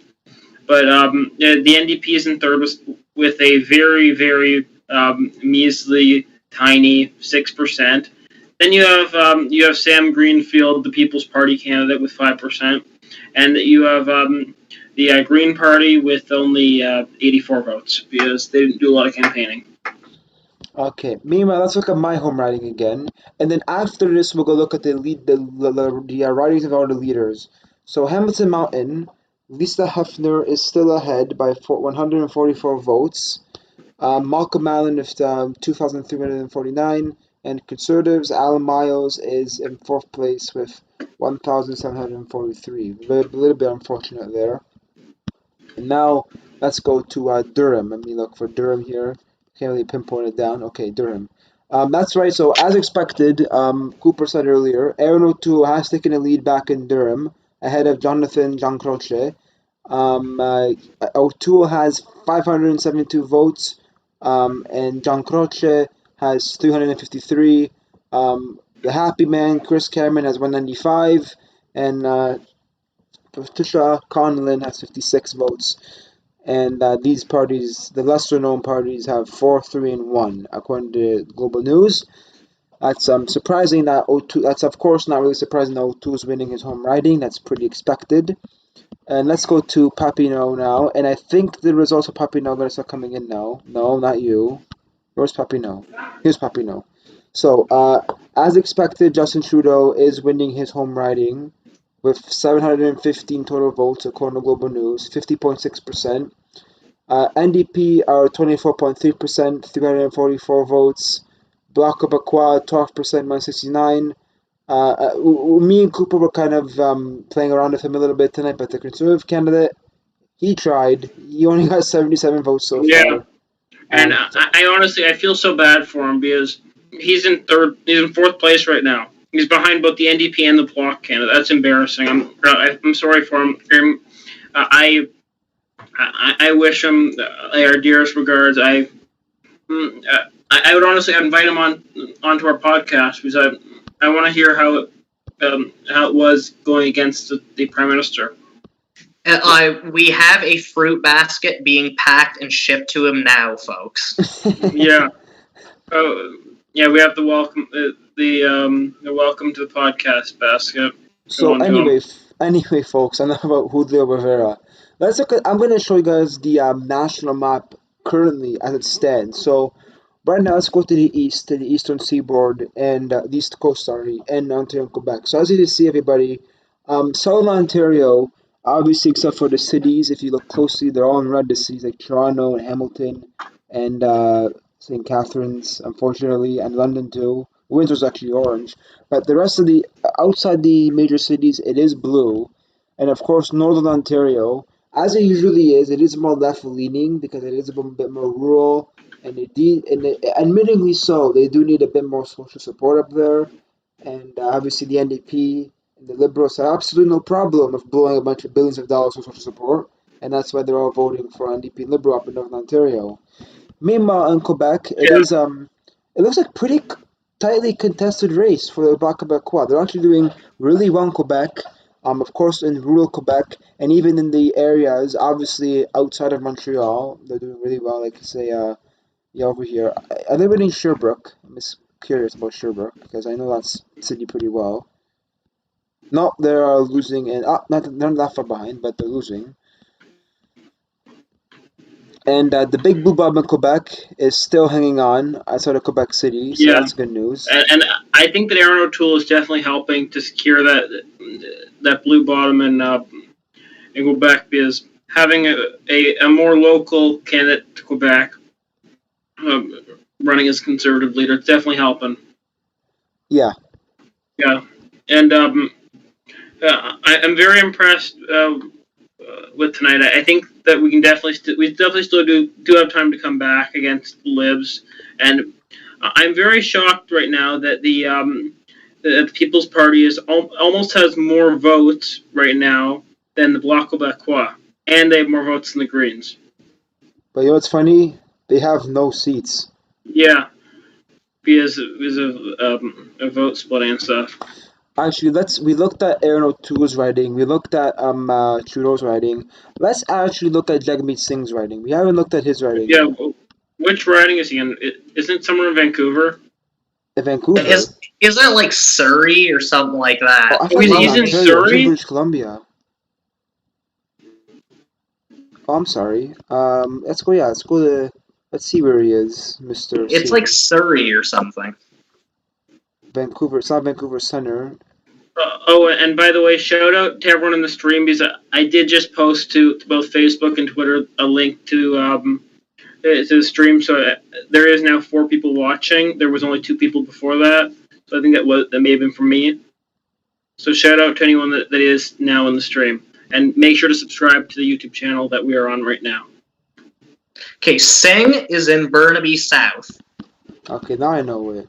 And Singh, he is as 3 polls reporting, but he is not that far ahead. He's only 16 votes ahead of Liberal candidate Brian Huang Sami, and he's actually only Oh, 16 votes ahead of Leaky Lavji of there's Burnaby not a South. lot of polls reported yet, Yes. so he may not even win his riding. That's he might, but you never know. I mean, uh, Yeah. and as usual, even in BC too, you can see that the rural or suburban and urban divide as you see in BC. Like you have all of Vancouver, it's pretty left wing, but then you have the rest of BC, like the interior and the mountains, except for this part over here, is pretty blue. Meanwhile, let's go to Mr. Bernier's riding because we were looking at him earlier, and he is still losing his riding by a lot. 55 polls reporting the Conservatives, Richard the Whole, is ahead by 2,621 votes ahead of Bernier, and Bernier is in second place, and the Bloc Québécois are only about 350 or so away from him. So that's a bit concerning for Bernier. He probably won't be winning his seat. He could turn it around, but I don't think he will. And Montreal is, well, liberal heaven right now. But and meanwhile, let's go back to our little regular Tory, somewhat mandatory because we live in we're all in St. Catharines on Brock. Update about St. Catharines riding. So 41 polls reporting Chris Biddle, that's 45 polls reporting now, just updated as we speak. Chris Biddle has 2,392 votes for the Liberals. Christina Whaler has 1,990. Chester McLennan, the NDP in St. Catharines, I don't know if you guys are looking at this, the NDP in St. Catharines have come back. They were pretty low before, but they are now not far behind. And the PPC and the Green Party, a bit different story. But for the NDP, they're not that far behind now. Yeah. It's a bit. And I have a question for you that I've been thinking about. So when it says other party, do you think that's probably the Maverick Party, like out west? I would assume their version of the Bloc, as I like to say. Except the Bloc actually wins seats. Yeah. No, but the Maverick are a new party, so I wouldn't judge them too much right now. Oh, exactly. I'm just merely pointing out the observation.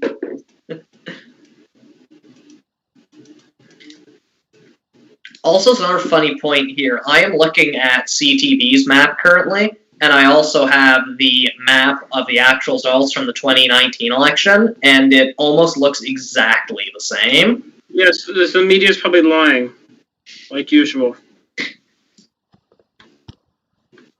It's lying liberal media.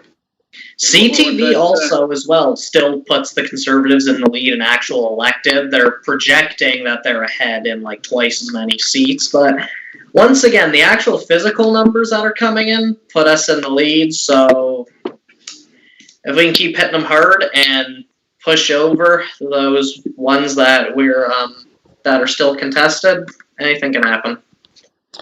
Now let's look at the let's go back to CBC, everybody, on the stream. All the audience can see. Currently, the Conservatives have 60 seats that they have won, elected. It's been called 61 actually now, and meanwhile the Liberals have 51 that are called by them. New Democrats have 5, Bloc Quebecois 17. Pardon me, and the other parties have 0. So it is pretty much a relatively close race, I would say, but it is still pretty hard to call.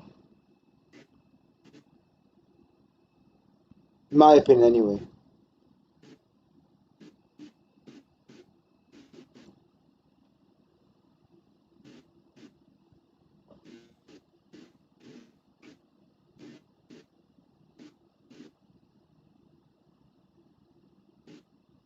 Man, looking at the maps here, it is those cities that are giving us.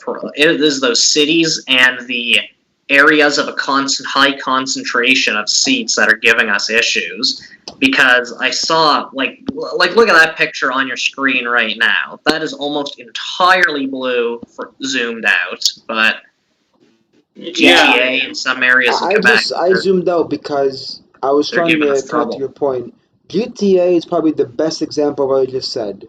Look how red that is. Yeah, the GTA has always been red. As someone who grew up in the GTA, it is very red, except for that one district, which is my district of Thornhill. Because Thornhill is the exception in that area. Meanwhile, another example is look at Montreal. Look at Montreal. Holy red. What is that one green spot in Ontario? That might be Guelph, because Guelph. Oh, is that Guelph? No, it's Kitchener Center. Kitchener's the one that's playing green. There's farming and stuff out there, so. Yeah, Montreal's looking really red. Kitchener is currently green. We have another club member in the in here now. We have Adrian. Oh, ladies and gentlemen, please welcome Adrian Rosati to our little festival of watching the election. He has a face, by the way. That's not his face. There's his eyes. Okay, good enough. Sorry, guys. I just got back. I'm finally eating dinner, so I don't want to if you see me eating, I don't want to make you guys be like, why is he eating in front of us? So I'm Okay. just keeping eyes up. But this is insane right now. Did not expect it to go this way Now, at all. despite the Liberals winning, we're gonna highlight it for like the fourth time tonight. We have seen surprises for the Conservatives. Yeah, and I don't expect this Liberal lead to be staying for very much longer. I expect the Conservatives to come back. I think that there will be more polls come in. I'm very optimistic. I've seen how people feel about Trudeau. People in this country do not like Trudeau. I've seen people that literally just say, "Do not vote for Trudeau." People, I even tell people, as long as you're not voting for Trudeau, I'll be happy. Yeah. And actually, I'd like to go back to London Fanshawe because we did give him a little mini endorsement about an hour ago to Matthias Vanderlei. Unfortunately for him, things aren't going too well, but he only has 23% of the vote, or 2,252 votes. But I think personally, I have met him. I have met him a few times. Even though he's only our age, he's only 20 years old. I think he really did good. Getting 2,252 votes, and you probably get some more as the night continues, is very well for a 20-year-old. And I think he has a very bright future ahead, despite the likely loss he's going to receive as of now. Very well done election. I've been following his campaign, even though I don't live in London. He's been doing very, very good things, and I wish the best for him, despite tonight's likely, it could still change, but likely loss for him. Meanwhile, let's go back. So kind of just as it stands, like, are we agreeing with the calls that, it's a definitive Liberal victory? No. No. All right. As Rocky Balboa said, it ain't over till it's over.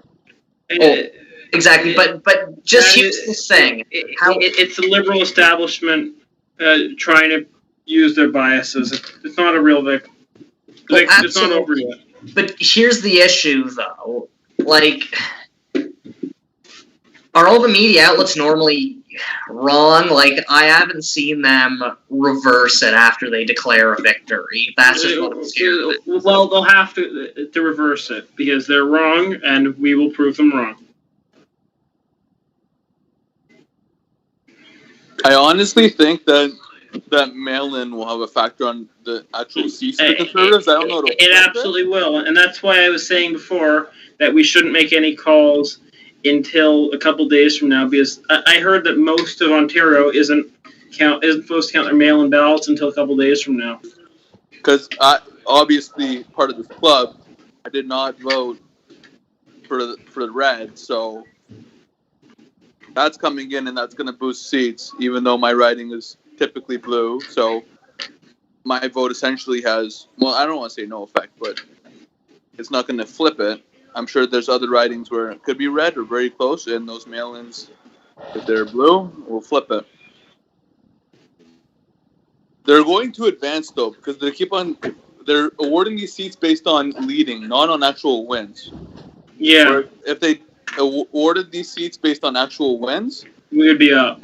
The numbers would be a lot lower or a lot closer than it is. But like you said, Cooper, if it's traditionally left, it's going to call it any chance it gets, even in quote-unquote leads. But you see, just what I'm scared of is the fact that, our media outlets, would they really call it and run all of these articles on it if they weren't certain? Obviously, I don't want that to be true either. It's I'm kind of worried that it's is this essentially a done deal? Hey, it's not. Trust me. Sure, hope not. I've seen what people in this country think. People in this country do not like Trudeau.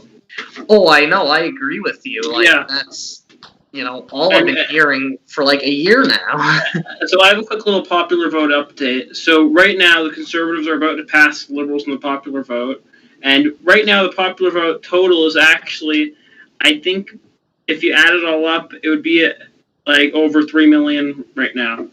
Like 3 million votes counted in total between all the parties. That's low. Yeah, I know that is low. How much is it including from the West yet in those conservative votes? I haven't seen, but I'm sure if not all the West is counting it up, there could be some other seats from ridings out there. I can't find a map anywhere. I'll look for it right now, actually. Just give me a second here.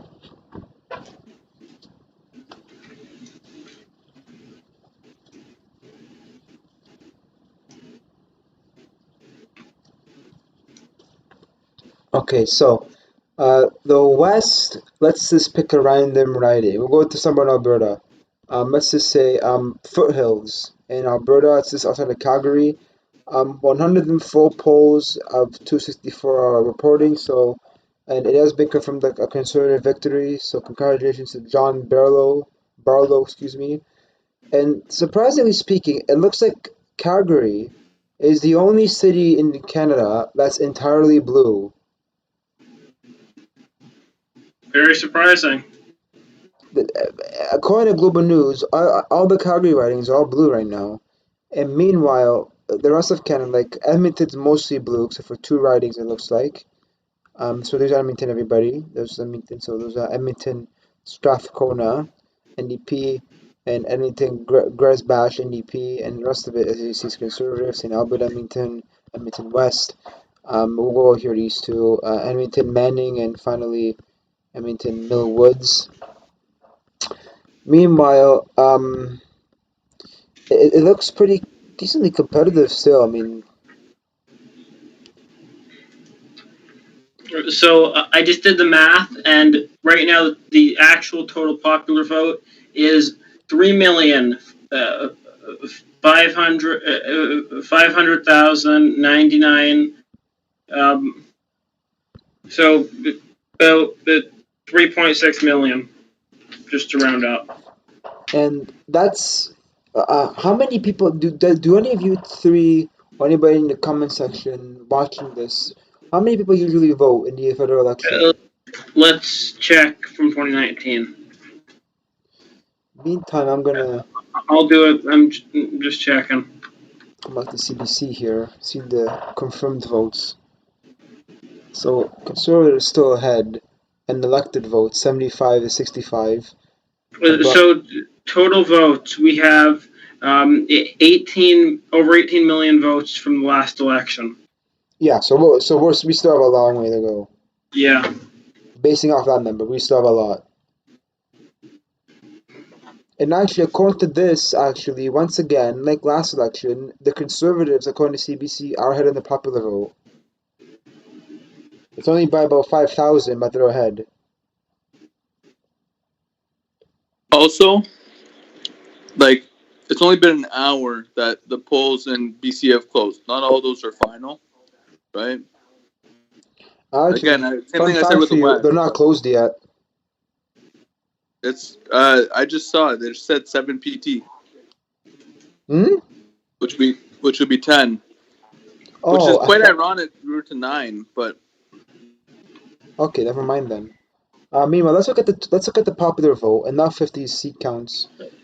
So liberal and conservatives are ahead in the popular vote, 1.3 million, 1 million. Oh, well, it's really updating. So the conservatives now, another update. Conservatives have 1,331,532 votes. Liberals have 1,320,247 votes. So the conservatives are ahead in a popular vote by about 11,000. And now that's become 9,000. It's really updating as I speak. Meanwhile, the People's Party, the ones who are supposed to quote unquote split the vote, they might do it according to the major media outlets, but when it comes to popular vote, they're having a hard time. Now they're over 200,000, but they had a hard time getting there. Yeah, they definitely have a hard time getting there. And after this election, I wouldn't trust mainstream media at all. how it's looking, they are very inaccurate. Well, I mean, though, like I always watch the elections on CTV, and they always declare like a half hour in, and they always end up being right. So that's what I'm worried about. Well, this is the pandemic election, and there's actual mail-in ballots this time. Yeah, well, it's a little frustrating following this, to say the least. I actually want to take a look at this very small little guy writing over here. Actually, we've been looking at it the last little while now on Global News. South Okanagan and West Kootenay and British Columbia. So if you guys are following your map It's right now, pronounced Kootenay. It's pronounced Kootenay. Thank you, Patrick, for your expertise in British Columbian names. No problem. But anyway, he's right. Thank you, Adrian, for your professionalism in British Columbian names. Hey, it's Italian blood. All I gotta say. I'm not doing alliance either way. I'm just saying. Fair enough. But anyway, so going back to South Okanagan, West Kootenay, Richard Kennings is winning with the NDP. He's only ahead by about 52 votes. Well, make that 40 votes now. He's ahead by. So I think that riding, that little orange blob in the amidst that big blue blob of BC and Alberta, I think it's going to turn blue. It usually does. Meanwhile, Vancouver's a complete lost cause. It's kind of like Toronto. Yeah, it's a big city. There's not a lot of like traditional conservative voters there. And yeah, I'll agree. Now let's take a look again at the actually let's look at the CBC. Let's see where exactly the confirmed numbers are. The confirmed seats are. So as you see, everybody who's looking at my CBC map, much of geographically speaking, central Canada is confirmed to be blue. Alberta, Saskatchewan, and Manitoba. As of now, Southern Ontario is mostly confirmed blue, but if you zoom in closer, it is more. There's a lot of red. There's a lot of red that's confirmed in Toronto. There's a whole lot of red. And Quebec is very much confirmed Quebecois, except in the major cities. Yeah, except for those red major cities. That's right. So, I think the election, it's not necessarily over, but I wouldn't make any call right here. The fat lady has not sung. okay. I still think there's still ways to go. Yeah, there has to be still ways to go. There has to be. Luca, we aren't calling anything here. They've already called the race in Waterloo. That's great, but it's only been 55 of the. What the hell? The Black Campus Conservatives will not call the race. We aren't calling the race until 3 days from now. Yeah, blue. Yeah, I'm calling it blue. I don't know what give away the name, but I'm calling it blue. And ladies and gentlemen, hang on a minute, guys. Ladies and gentlemen in the audience, and even you three in the cast, in the call, the NDP, after struggling for the last almost 2.5 hours, are finally head of the Bloc Québécois. It took them long enough. What I'm watching now is they just tied. Sorry to interrupt, but Québécois just tied again, 30. Well, on Global News, I'm seeing it 30-29. Oh, now it's 29-29. You know that meme where it's like, so you're saying there's still a chance? That's kind of how we're feeling right now. Because there is still a chance. Patrick, you're not having confidence right now. Here comes Patrick with the pop culture references. I like it. Hey, that's how we connect with the young voters, right? Yeah, you know that's how I did it with the Willy Wonka video. They connected with young voters with that. I don't know why they removed that video. I was really pissed off with that. All they had to do was really just put like a picture of Trudeau and be like, it'd be like, there's still a chance as the conservative one, and just be like, not. or something like that. And just ruin the meme and just make it blow up completely. So just to give you all a little bit of an update on my district back in Thornhill. So Melissa Lanceman, she still has a lead with 48% of the vote, and over 4,000 votes in with 70 out of the 180 polling stations reported. Gary Gladstone is in second with 39%. Squish. So then you have the NDP with 6% of the vote. And in fifth place, you have Mad Max's party with 5% of the vote. Then you have 2% of the vote for the Green Party. But as I said, that is probably going to be safe blue, which means that Melissa, the freshman Parliament member, is going to have her first chance at Parliament. How about this? That's the only election call we're making tonight. Yeah, Thornhill. That's the only one we're making tonight. We're not making a call on the rest of the night, like on the total map. I wouldn't trust these results.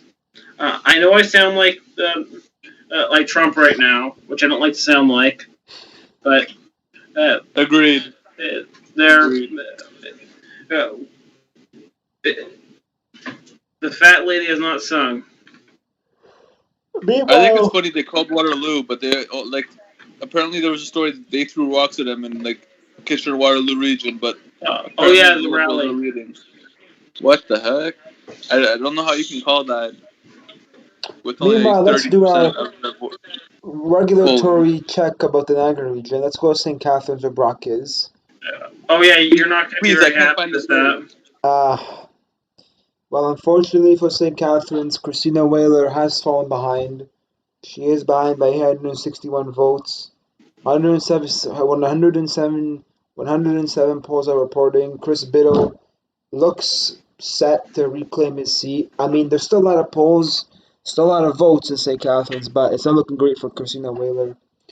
But the good news is that Dean Allison has maintained his lead.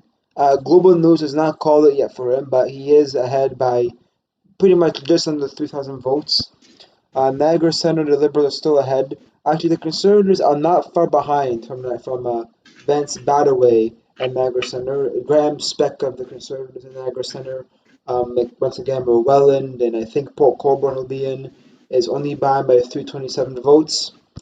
And meanwhile, Niagara Falls, the incumbent Tony Baldinelli is currently ahead by 443 votes with 125 polls reporting. He is ahead of Andrea Kaiser of the Liberal Party and ahead of the other parties as well. And I am getting some real creepy vibes from in that riding, the Green Party district. She looks like one of those creepy teachers. You know what? You're not entirely wrong. You're not entirely wrong. Meanwhile, let's check. I'm definitely getting some creep vibes. Let's check my. Try staring up her nose. I think you can see all the nose hair. Okay, no, we've had enough of that. We'll stop. Yeah. Okay, let's check my home riding of Hamilton Center. Hamilton Mountain. Lisa Hefner is still winning by 625 votes. Hamilton is generally a left-wing city to admit, for better or for worse. And yeah, actually, I have an update for you guys.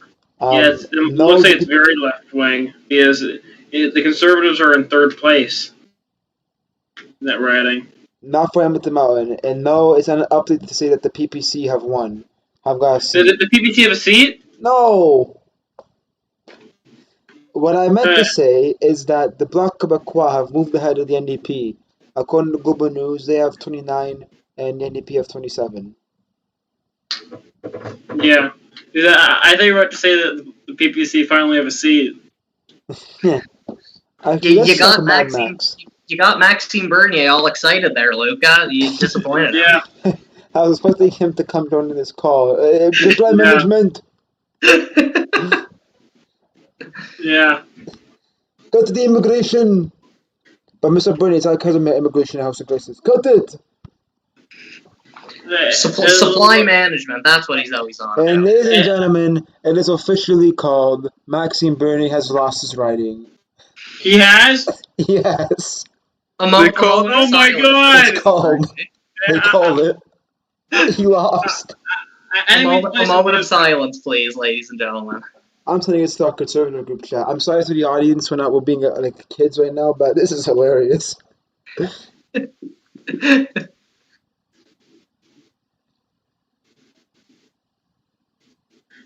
I'm pretty sure that the Niagara one will flip though. I think Christina has a shot. I'm just saying that from the public perception I got from all the people that they said that would vote for them was pretty. Most of them were saying they were going to vote, and I saw a bunch of signs.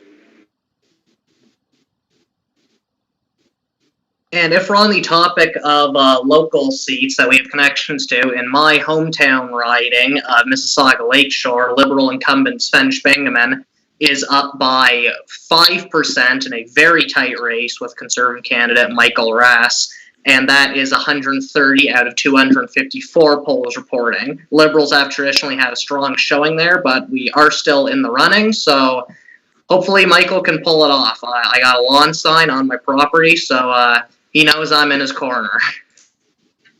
And I just have a little bit of an update about the race between Liberals and Conservatives. It's getting really tight between the actual elected called seats. Right now, it's 84 to 83 for the Liberals, so they technically are leading, but we do have a higher vote total than them. So it is getting a lot tighter. That's right, guys. I'm gonna get out of here now from Bios in Quebec, where Maxime Bernier has lost and embarrassed himself. I believe it's pronounced Beauce. Beauce. And I'm gonna go check that out on CBC, Cooper, since you say that. So currently, in terms of elected seats, Liberals have 84, Conservative 83, Quebecois 22, NDP 9, Green and People's Party, and all the other ones have 0. I just gotta say, pronunciation Patrick is a vibe apparently. Eh? He's correcting you all the time, eh, Luca? I can see that. I like to travel, and I hear the names of some of these places kind of off the grid. So I'm applying my knowledge of that. Patrick took the meme. Patrick took the meme, and I took it personally, very seriously when it comes to pronouncing names. So I just noticed something about Mad Max. So if you guys don't remember, the Rhinoceros Party in this district, they ran a candidate with the exact same name as him to confuse voters in the last election. And I realized that this time there was no Rhino Party that ran in this district. And no candidate with the same name to confuse voters. So a little bit of a fun fact that I noticed. That's right, guys. Supply management is 1. He lost his own writing. Yeah. Where are you guys looking at the maps? I want to look at my local riding since we're doing local ridings here. What's your local riding? I'm on CBC. I'm on Global News. I can't find it. Which riding? I know it's confirmed blue, but which riding are you in? Dufferin-Caledon. Dufferin-Caledon. Yeah, I'll find that. I think I remember where that is. I'll look for its name. There, I found it, Cooper. Yes, I can confirm to you, Adrian, that Kyle Seaback is ahead in Dufferin-Caledon by 2,519 votes. Yeah, 65 polls reporting. And he has 48% of the vote. And Lisa Post looks like one looker, definitely. Yeah, she looks very professional. Yeah. Yeah, I had a feeling. I don't know what it was, but I just had a feeling. It's a lot of Italians, a lot of devout Catholics. I had not have a feeling that red was even close. So, thanks for confirming that for me. You're welcome. And actually, I will say it now, Global News has actually confirmed that Kyle Seaback of the Conservatives in Dufferin-Caledon has won his seat. So it is confirmed on Global News. CTV is also backing that up, and they have confirmed that CBAC has won Dufferin Caledon. On their actual thing, I was watching CBC and then it just cut and it just stopped playing. So I found something on YouTube that actually won't stop playing on me. So I'm not watching an official broadcast, but they have confirmed it. Yeah. Don't wait. Don't just go by the newspapers, folks. Yeah, you wait till you hear it here. Yes, the Brock. And folks, we're not going to be up until 2 in the morning on here, but we are the experts. We're the best. Yeah. We are trained professionals. And remember, do not trust the mainstream media. You heard it from us? Hey, let's say it together. Do not trust the mainstream media or the MSF. Okay. Meanwhile, I swear, if it goes red, Cooper's gonna be outside the Brock sign, being like fake news. CNN the CTV more like CNN. Yeah. Meanwhile, Calgary is still remaining fully blue. Actually, a couple seconds ago, when we were all joking around about that, Calgary, there was this part of Calgary here, Calgary Skyview, was there, but it has since turned back to blue, and Calgary will remain the only fully blue city out of all of Canada. Is Saskatchewan? What's the picture there? Is it 100%? Completely blue. Blue. In Saskatchewan, I think that there might be a couple of orange. I'm looking at it right now. Every writing is blue in Saskatchewan. Every single one. I don't know if that's Regina or Saskatoon that I'm looking at, but one of them looks like I'm seeing a little bit of. I don't know. That's light blue. What are you looking at, Quebec? No, I'm talking about the shading on the CBC map. Ah, yes. That means it's not confirmed yet, but that means it's leaning conservative, correct? Yeah, I know. Yeah. Well, as of now, Trudeau won't be getting the majority he wants, but he still can. Which means he'll still be stomping his feet and whining. Which means that we'll probably have another election again, if it's like this, probably a couple months from now, if not another year and a half. So that we'll probably have another election next couple months. Did hint at another election in a year and a half. So that what will that be? I think that'll be spring or summer of 2023. We'll probably have another one in the next couple months if he doesn't get his minority. I mean, right now he said it's according to CBC 156 to 122. And by the way, 123, but by the way, the Conservatives, they do have 92 elected candidates right now. To the Liberals, 86 elected candidates. So we are leading them in confirmed candidates. CTV gives the elected number as 102 for the Liberals, 98 for the Conservatives, but their projections are the same. they were saying called races right now that Conservatives are up, but all on these leads, they're all saying that they're all tilting red already. Unbelievable. Yeah, mainstream media bias. And by the way, the Conservatives are getting close to the 2 million total vote mark. They are 25,000 away. Yeah. Meanwhile, the People's Party have finally broken 300,000. My bad, I misspoke. It's actually almost 15,000 away from 2 million. Because a bunch of votes just came in. By the way, CBC News projects a Liberal minority, if we didn't say it already. So does, whatchamacallit, Global News. Yeah, another Liberal corporation. Yeah, CTV's declared a Liberal minority. Yeah.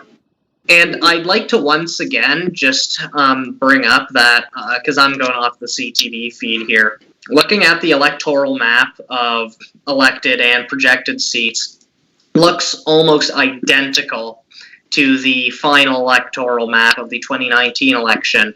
So if the Liberals indeed do win this, it means they'll possibly win it with around the almost exact same seats, give or take a few.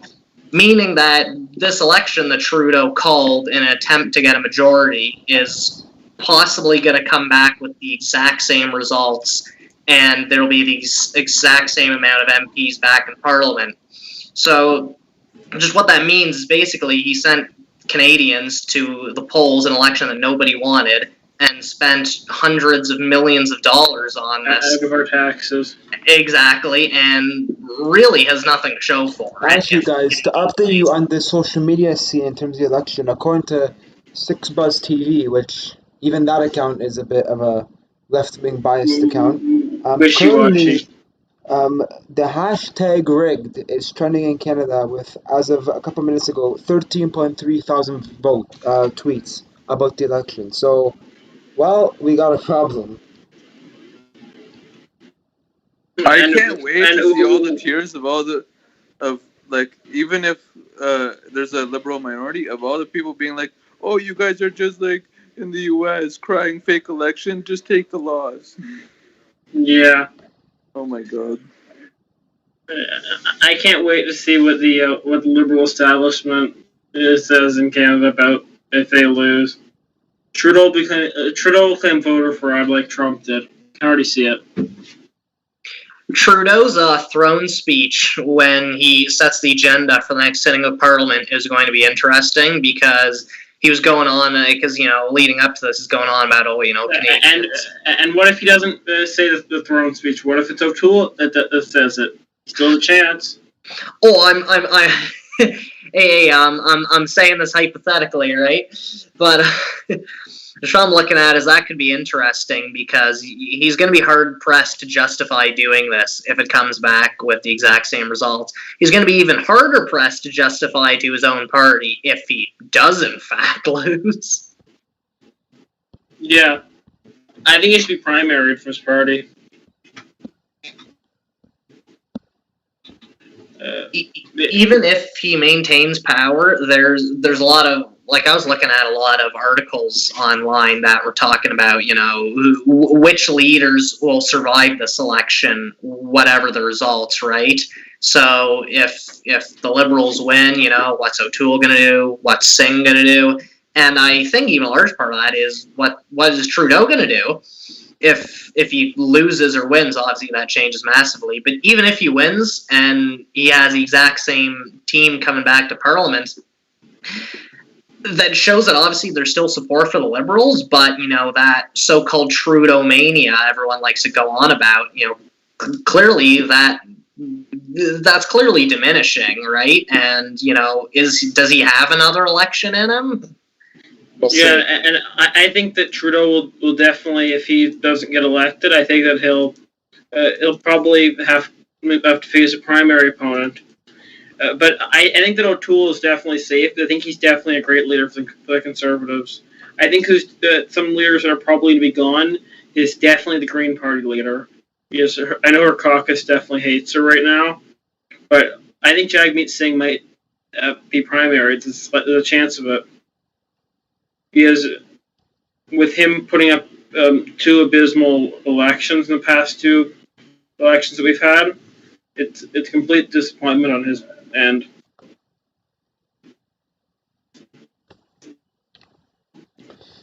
Okay, so to go back to, I just took a little bit of a break from showing all the electoral maps. Just showed everybody's face again. I think they're tired of looking at her faces. I think I can't go. I'm getting a bit tired of being on the stream. It's 11:30. Jesus. But according to CBC, the Conservatives are still ahead in the elected seat category with 95, Liberal 93, Bloc Québécois 23, New Democrat 12, but the Green Party have 0, and People's Party, well, they tried.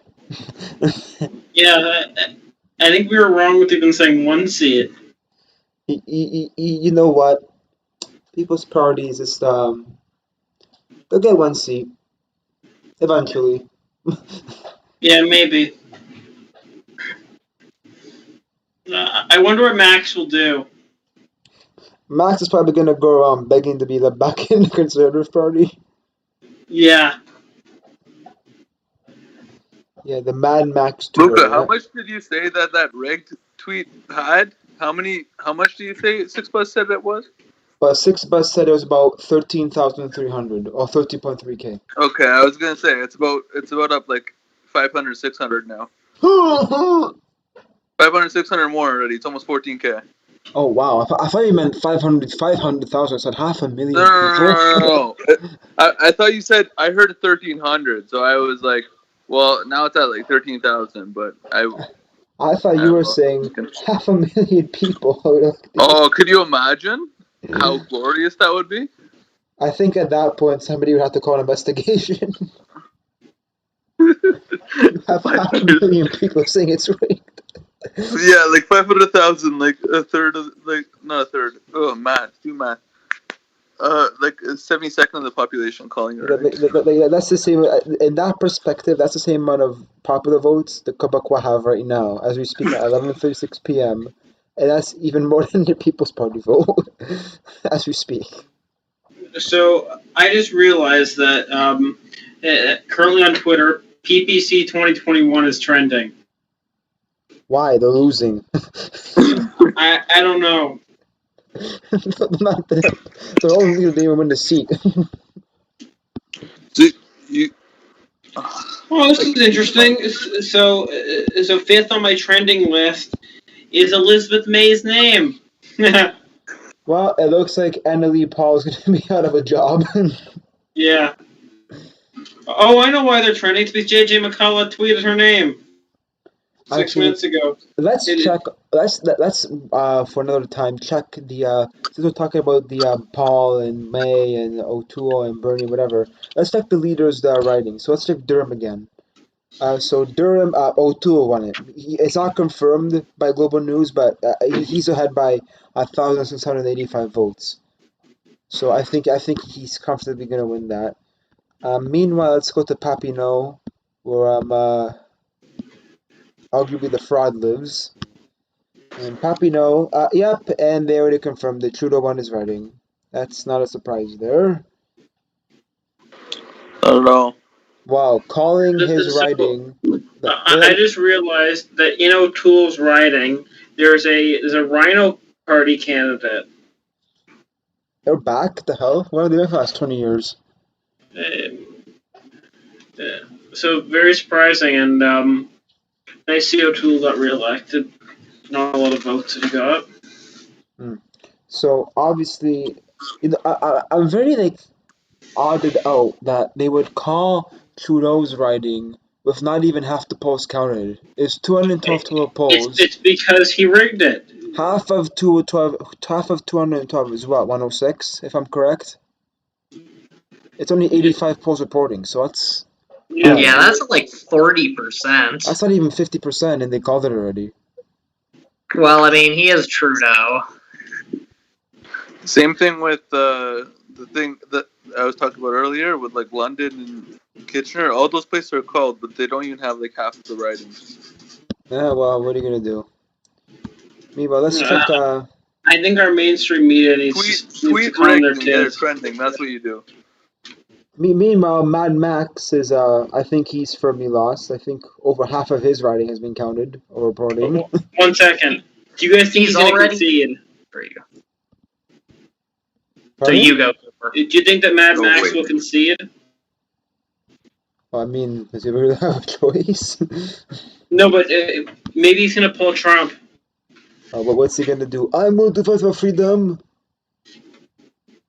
I think Maxime, he's already planning the Mad Max tour 2022. Yeah. Take 2 of the Mad Max tour. He's got a few more things he wants to say about supply management. Yeah, his campaign slogan will be, "We're gonna get them this time." Third time's the charm. Have you guys ever heard about Home Alone 2, the movie? Yeah. Home Alone 2. That's like one of my favorite movies. Yeah, remember this scene with the staircase where they went down? That's 1, that's 2, that's when the pipe comes on, that's 4. Yeah. That's gonna be Maxime Bernier. So what I'm eating right now is actually barbecue flavored peanuts. These are the best. Why are you talking about this? Just a little product placement there for our sponsors. I just want to mention it. If anyone goes to Walmart to barbecue flavored peanuts, buy them. Try them. You'll be very impressed. They are officially endorsed by the Brock Conservatives, folks. Yeah. I was just about to say. Today, sponsored. Barbecue flavored peanuts. Brock Conservatives brought to you by a peanut company. If you don't have peanut, if you have a peanut allergy, you become a liberal. That's just all. Yeah, if you have peanut allergy, you can go suck my ass. Okay, don't say that. Yeah. Okay, speaking of peanuts I was not here. going to go that far. Speaking of peanuts, I'm sorry, Patrick, but considering we've checked O'Toole's riding, he's winning pretty convincingly. They already called Trudeau's riding, expected. Bernier has got crushed, pretty much. Jagmeet Singh, according to Global News, he is ahead by about 288 votes in his riding. So it's pretty close for him. And Burnaby South. And meanwhile, let's before you can talk, Patrick, I'm sorry. Let me go back to Paul's riding, Green Party leader. Paul, I believe he's in Toronto Centre. She's in 4th place. Really? Well, it's already been confirmed. I mean, Marcy Yen has won for the Liberals in Toronto. Yen, thank you, has won for the Toronto Liberals already. Let me get this straight. She's the party leader, right? Enemy Lay Paul. She didn't even get 1,000 votes yet. And that's also interesting because that's also interesting with Paul's results in her riding, because for those who've been following the national campaigns of all of the parties, she spent almost her entire campaign within her own riding because the Greens have often typically been focused around the seat of the leader. Like Elizabeth May's seat was always kind of, their one they mostly focused on. Whatever other ones they get are a bonus. So it's pretty interesting that she lost by that much because she really worked hard on that seat, spending almost her entire national campaign just running a local campaign for her seat. Like, even Maxime Bernier got over 1,000 votes. Yeah, it's really depressing. It might be the fall of the Green Party. You know what's funny about the Green Party? According to Global News right now, and even according to CBC, both of them have the same amount of seats for the Green Party that we predicted for the PPC. Green has 2. We predicted PPC would have 2. They have 0. Yeah. They've called it in St. Catharines, by the way. Oh, really? Oh, they're giving it the Biddle. Oh, that's unfortunate. Global News hasn't called it yet. This is... Fuck, I thought it was on CBC. Oh, sorry. I didn't mean to swear. Don't worry about it. No, this is through The Sun. I thought I had CBC. But The Sun? Whoops. I wouldn't be trusting The Sun. Yeah, I shouldn't. I'm sorry. Not really the most trustworthy news source. I thought I was on CBC. I am totally sorry. That is my bad. In the United Kingdom, where The Sun was originated, do you know how much shit they've been taking us 5 years for being false news? Hey, the Toronto Sun, though, has often been our friends more often than not. Yeah, they might report false news or fake or maybe altered versions of news, but they're still our friends. Conservative Party approved. I do want to give a shout out to I think his name was Rob Longley of the Toronto Sun. He's the Blue Jays beat writer for them. He does a really good job with his articles. Actually, moving on from politics for 5 seconds. Blue Jays might be making the playoffs, guys. So yeah, they absolutely are. And as the resident Blue Jays fan and Blue Jays podcaster right here, they are going to make the playoffs, and they probably will have the first seed in the playoffs. Okay. Now, Meanwhile, away from Blue Jay I don't know if land, they'll go the first seed, but they are very good. away from I Blue will Jay say that. land, Christina Whaler has only Wow. 30.7% of the vote according to Global News. So 145 polls are reporting, so that's well over half of the polls are reporting. I think we could consider, even if like other news sources are already calling it, I think we consider St. Catherine's done. and also looking at projections, like I've pointed out many times before, I am following the CTV projection. CTV has reporting from all 338 seats. Not all of these have been confirmed, but their projection currently says 157 Liberal, 121 Conservative, 29 NDP, 29 Bloc, 2 Green, and the PPC got shut out. Now, when comparing that to the 2019 election, that is the exact same amount of seats for the Liberals and Conservatives. And it's funny. And I'm looking at CBC. I'm looking at Global News right now, and I'm looking at 2019 results. And the current live results according to Global News are almost polar equals. Yeah. it's funny just how similar these elections Yeah, have and it's not like that the election wasn't like needed. It really wasn't needed, guys. Let's just all admit it. Trudeau called a bad election at a very bad time when it wasn't even needed. His poll results were up for a very small amount of time. He just wanted to try to see if he could take advantage of it. Trudeau is an immature leader that should not be prime minister. And if we actually had proper like checks and balances on our leader, he would have been impeached a long time ago. Well, you see, here's the thing. We do have such a system. That's why you have votes of non-confidence, and we had one on the government, but it's because no one at the time wanted to remove him during the pandemic, but ended up going to an election anyway that nobody wanted, so... Actually, to update you about the election, a seat in Northern Ontario that's been orange the entire night since we came on has turned blue for some reason. What? Yeah, and I that also see seat that. was Kenora. Conservative last election as well. Kenora is now blue. It's been orange for basically the last almost 3 hours, but Conservative Eric Melillo, is leading by 140 votes ahead of. Oh, he's actually the incumbent. Yeah, they did win last Yes, he's the incumbent. Janine Seymour. Yeah, so Eric Melillo is the incumbent. So well, he might be going back to Ottawa. And about 50% of the polls are already reported. So And he's still going back to Ottawa. And Kenora, that's my older brother's riding, so shout out to him. Yeah, it's in the far north.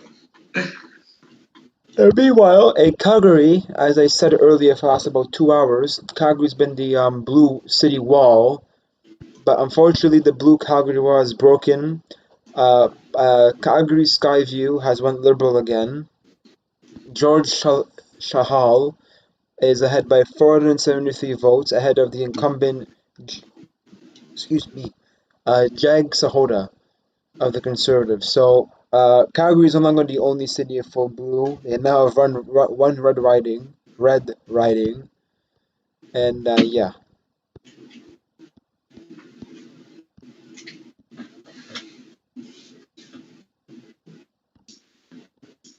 All the way around Toronto, like basically all red. Unbelievable. Except for except for my riding, Thornhill. Because I am in the most blue except riding. for Thornhill. Pretty much everywhere else within like the lake area, like right around. Basically all the way from you got Burlington. Yeah, and that's just as I was saying. All the way to Whitby. Pretty much in the short little circle right there. All like these like 8 or 10 ridings. Actually, it's probably like 15. Never mind. What am I saying? As I said, we're the one little blue puddle in a sea of red. And Melissa Lanceman, she is the face of the future face of the Conservative Party. I want everyone in this stream to go search her up after the stream and see her views on things, because she is a very good conservative. Speaking of possible future faces of the Conservative Party, can we take a look at Leslyn Lewis's riding of Haldimand, Norfolk? Yeah, sure. Yes, right here. Leslie, she is winning. Wow, she got elected. It's been called. Great, good for her. Wow, that's a landslide. Almost 10,000 votes, 9,000 votes ahead. Wow.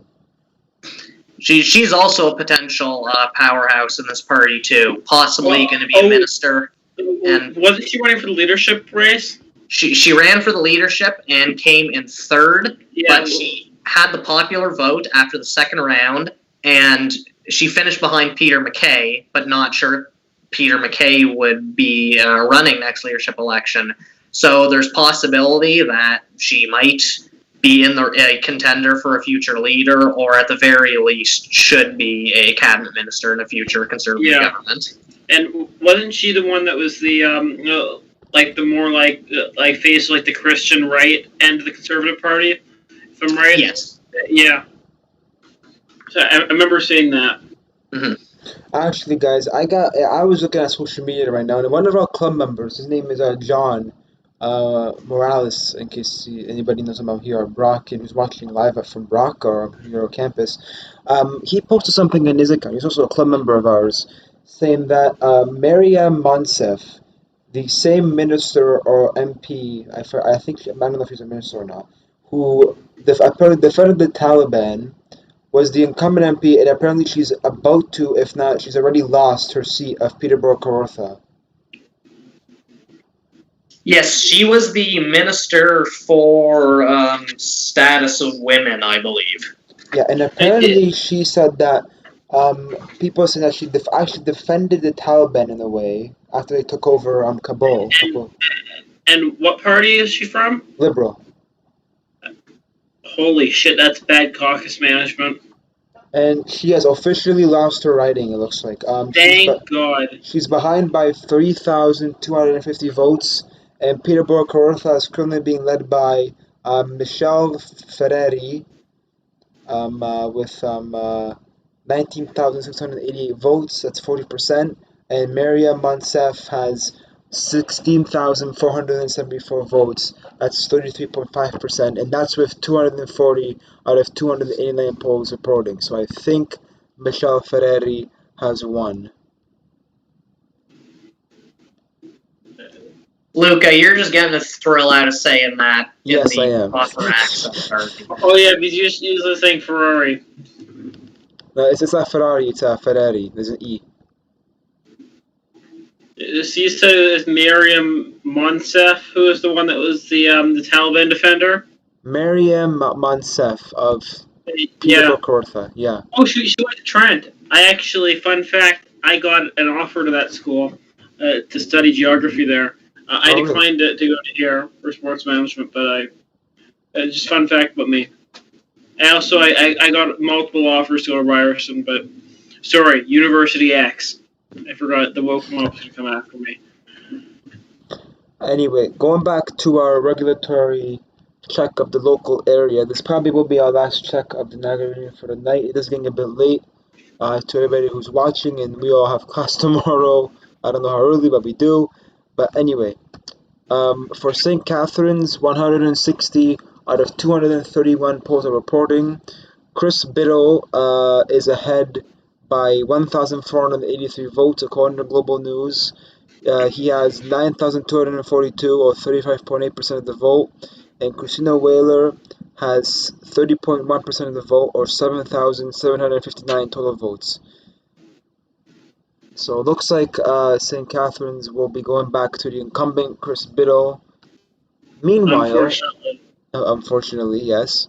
Dean Allison will probably be winning his Niagara Western riding again. He is ahead by 6,800 votes according to Global News. He has 19,481 total votes, or 46.1%. He is ahead of Ian Bingham of the Liberal Party, who has 30%, or 12,681 votes. And meanwhile, second last one, Niagara Center. It's actually Niagara Center, everybody. It's actually a close race. It's Vance I was just Badaway. about to say that. Yeah, Vance Badaway is only ahead by 321 votes. He's the incumbent MP too. Graham Speck for the Conservatives is only behind by 321. He has 8,353 votes, or 30.4%, and Vance Badaway has 8,674 votes, or 31.5.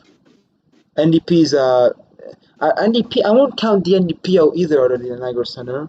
Melissa McLaughlin has 7,506 votes, 27.3%. So she's only about 800 or so, maybe a little bit over 800 behind of Graham Speck. And finally, for Niagara Falls, Tony Baldinelli, the incumbent for Niagara Falls, is ahead by 1,665 votes. He has 14,075 votes, or 36.3%.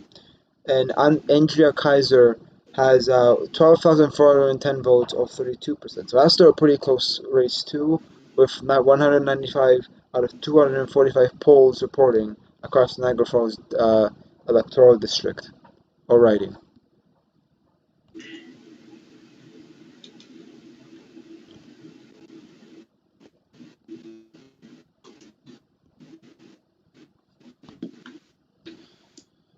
Can we take one more swing down my way at Mississauga Lakeshore? For sure. For the viewers at home, I know you're watching. Okay, so Mississauga Lakeshore, Sven Spejman is ahead by 1,369 votes.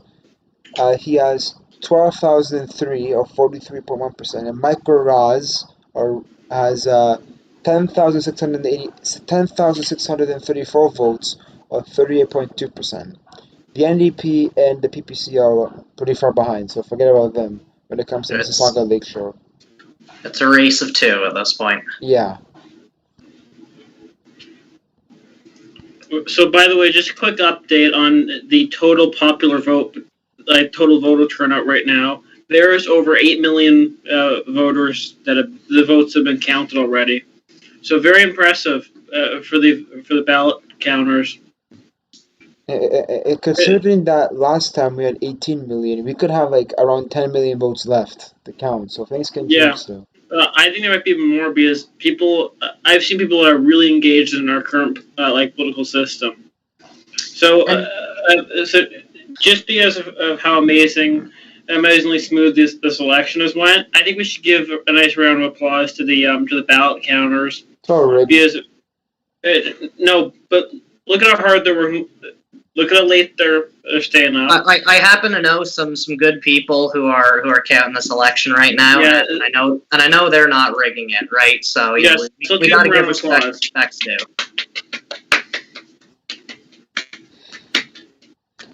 And also, I just like to point out, taking a look at, if it's still up on the screen, the election results. Conservatives once again lead in the popular vote, just like we did last election. Yeah, it is. Yeah, Conservatives are ahead by actually a decent amount. 100 and looks like about 180,000 votes. Actually, no, 200. I can't count the number. I'm stupid.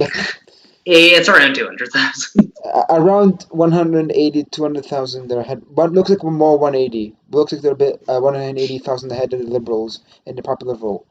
I just noticed you guys had up that page that showed the seat breakdown, and it had like 2021 and 2019 at the top. Could you flip to 2019 to show the viewers what the difference is between these two elections? Yeah, sure. So let's go back to Global News, because Global News has it. So 2021, according to Global News, is 150 as of this moment, 156, at least as of 11:59. So yeah, right now, 156, a couple seconds ago. 156 Liberal, Conservative 123, Bloc Québécois 29, NDP 28, Green 2, and PPC 0. But as Patrick said, look how close it is, the comparison. 2019, this is when it was all said and done. Unlike right now, Liberal had 157. The exact same they have, but one less than they have right now. Conservative 121, two less than they have right now. Actually, no. They have, by now they have two more than what they finished off after 2019. Bloc Québécois had 32, NDP 24, Green 3, and Independent Canada had 1. I don't know who that was. And, I believe oh, that was former Justice Minister Jody Wilson-Raybould. possibly, yes. Oh, And, yeah. Mad Max, like he has tonight, 0. I wonder where Jody's running in. She decided to not run in this election. So why does it say an independent is running? I thought you said that was her. That was from That was 2019. the 2019 election. Oh, that was 2019. Oh. Yeah. That's current. Okay. Well, I think it's fair to say that we're all unfortunately a little disappointed. A little is an understatement. I'm not conceding the election yet. But if there's a positive to be drawn, if this is in fact the final, of course we still have millions of ballots to be counted, millions of mail-in ballots to be counted. But if this is there's still half the ballots. If this is in fact the final result, if there's one positive to take with it, it's that Trudeau did not get the majority that he was looking for. So which means Trudeau got the out. It's still a little embarrassing for him that he called this election for really absolutely nothing.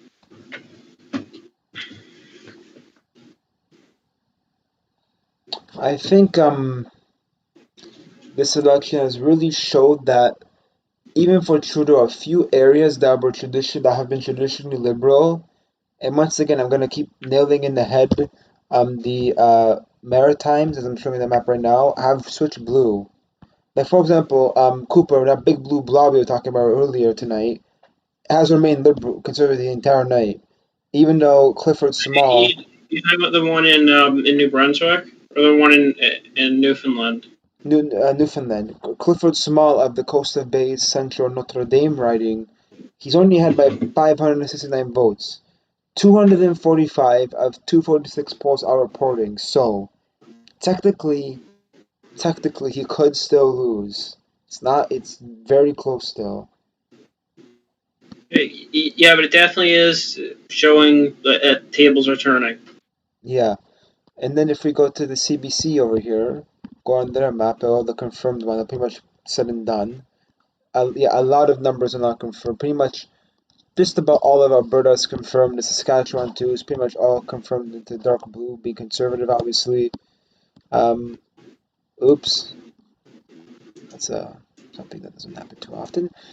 Southern Ontario, obviously Toronto and the GTA are pretty much all confirmed red. Also, by the way, Patrick, CBC does have Mississauga Lakeshore confirmed Liberal victory. Well, that's unfortunate. Global News doesn't, but CBC does. So, right. I believe CTV is also backing up a Liberal victory. Let me check. CTV still has it up for grabs, but at this rate, it's looking safe for Schmengeman. Okay, so we are probably going to end off the show now. It is a little bit past midnight. Any final thoughts, guys? I think that Trudeau was proved to be a terrible prime minister for calling the election when it made no sense to during the fourth wave of the pandemic, and showing he's a terrible leader. That's my reflection on it. My closing statement would have to be I don't want to admit it, and I do not want to have to praise him in any way. But Trudeau clearly is a difficult adversary when you look at the fact that all he's done, all he's failed in, all of the long list of historic, unprecedented scandals that have plagued his time in office, and other embarrassing things like wearing blackface too many times to count. 4 times. 4 times, and telling a woman who he harassed that she experienced it differently. None of that, unfortunately, seemed to affect him, so I guess that's all I gotta say. What about you, Adrian? Any last thoughts? I mean, my thoughts from this is that I'm just in utter shock. I mean, I don't want to say that I didn't expect that this was a possibility.